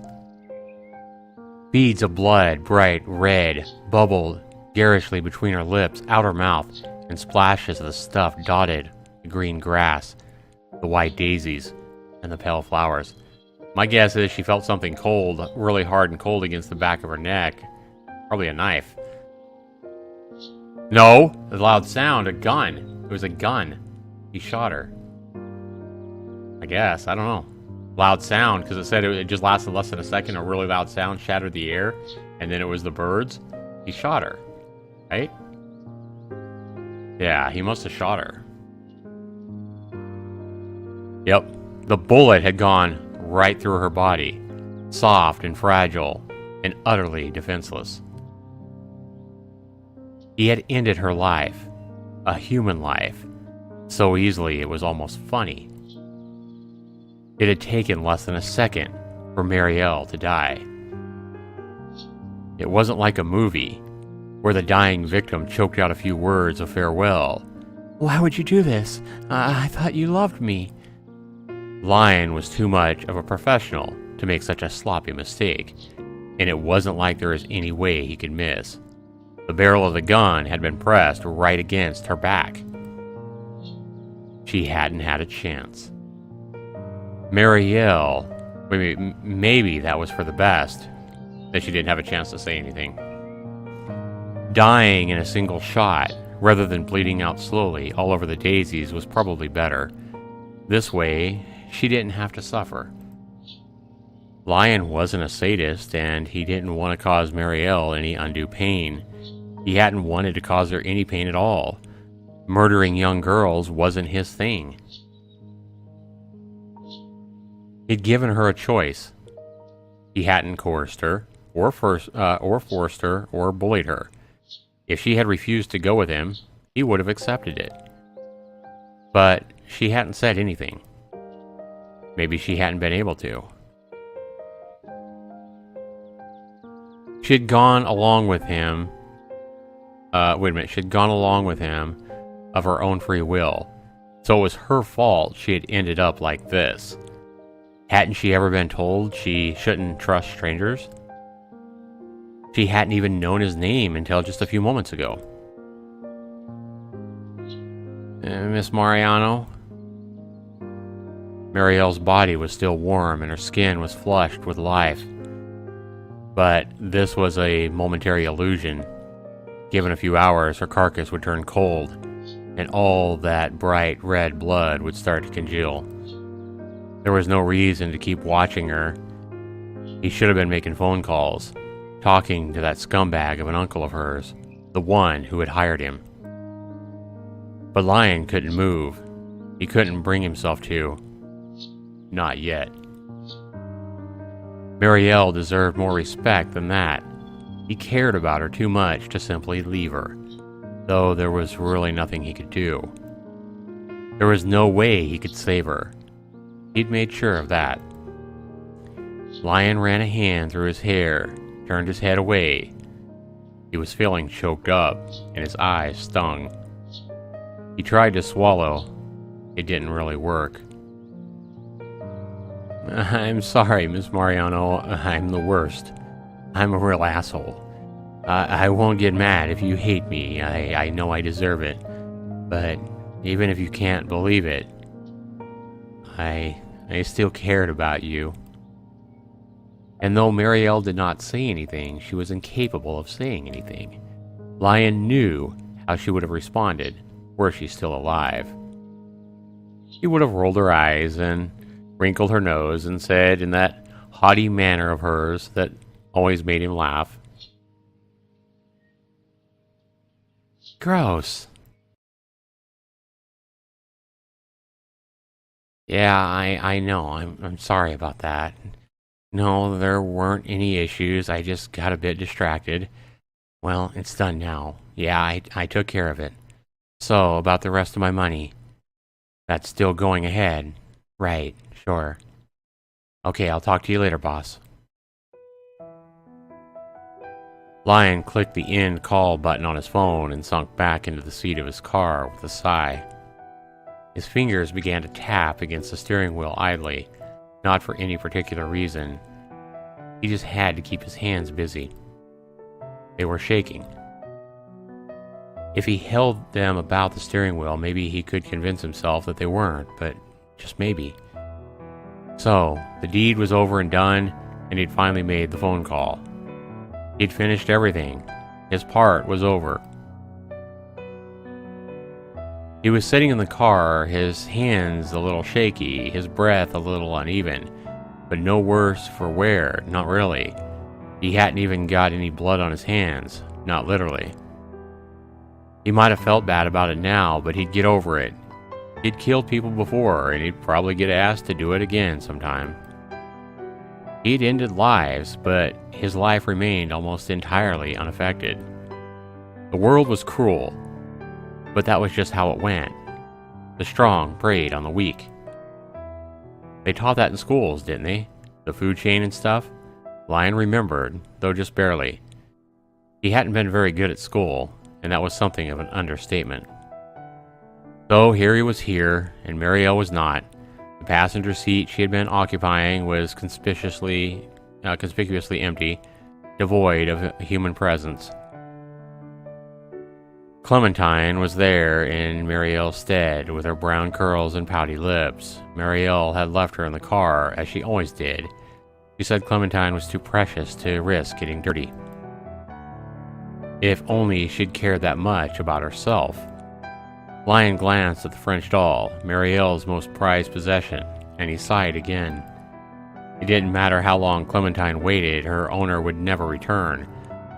No more would Mireille sit Clementine on her lap, or brush her hair, or press kisses against her forehead. Those days were gone. Though Clementine had meant so much to Mireille, she was nothing more than an object now, an item that existed only to gather dust. Clementine had been important because she had mattered to Mireille. She had been charged with Mireille's emotions, filled to the brim with her fondest memories, her saddest farewells, and her loneliest lows. But Mireille was gone now. Without Mireille, Clementine had no worth. She was just a doll. Lyon swore under his breath. Fuck, what's with me today? He paused, pondering. There wasn't just the doll, was there? Mireille's suitcase was in the back seat of the car, with all her clothes and cosmetics stored neatly away inside. The dresses she had worn when her flesh was still warm, her shampoo and her conditioner, her hair straighteners, which she had burnt herself on only that morning. Her diary, too, the little leather-bound book that she had scribbled all her secrets in. Just what had she been writing in that book? She had told Lyon not to look, but she would hardly mind now. He was tempted, but... what am I going to do with a dead girl's diary anyway? He'd betrayed Mireille's trust too much already. He didn't want to disgrace her any further now that she was dead. It was a pointless gesture, one that she would not appreciate, one she would not have appreciated even if she'd been alive. But it was all he could offer her now. He couldn't place flowers on her grave. She didn't have one. Nobody knew that Mireille Maiorano was dead. Nobody but himself and her uncle. This was all he could offer to her. Her pride, her dignity, and her secrets. Did she have a crush on him? Maybe. She acted like she hated him, but women always said things that they didn't mean. She had liked him. He wasn't dense, and he could tell that much. If she hadn't liked him just a little bit, she wouldn't have agreed to come with him in the first place. But that had been a mistake. I hope you didn't have a crush on me. There are better guys out there, not that you have much of a choice. He shook his head again, but it didn't do any good. He still felt terrible. Shit, I need a smoke. Sorry, Clementine. Lyon fished a cigarette out of his pocket, slightly crumpled from the last 3 days on the road, and held it up to his lips. It took longer than usual to set the end alight because his fingers kept trembling, and he swore again. Inhaling the nicotine came as a great relief. His fingers stopped trembling, and he felt peace, artificial though it was, settle through his body. Maybe that was why he'd been so restless lately. It wasn't just because of his job, but because of the nicotine. He'd abstained for 3 days, but that wasn't the limit for an addict like him. He needed nicotine to function, like fish need water. He never thought he could have lasted so long without a cigarette. The thought had been unthinkable to him. But he'd managed to do it. For her. It was because he cared about her. He had allowed himself to care. And look what had happened. Shit, I'm sorry. I'm sorry, Miss Maiorano. No. He paused, reconsidered. He had called her Miss Maiorano, not as a term of respect, but because he knew it irritated her, and he enjoyed irritating her. It had been part of a game, something he hadn't taken seriously. She deserved better than that. He hadn't been able to give her anything else, but he could, at least, give her this. Mireille. Her name lasted bittersweet on his tongue, and every single syllable burned.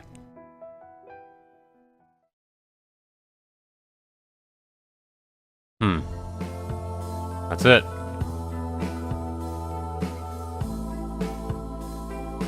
Well, that lasted about an hour. I had a feeling we were getting to the end, but that is not at all how I expected it to end. Not at all.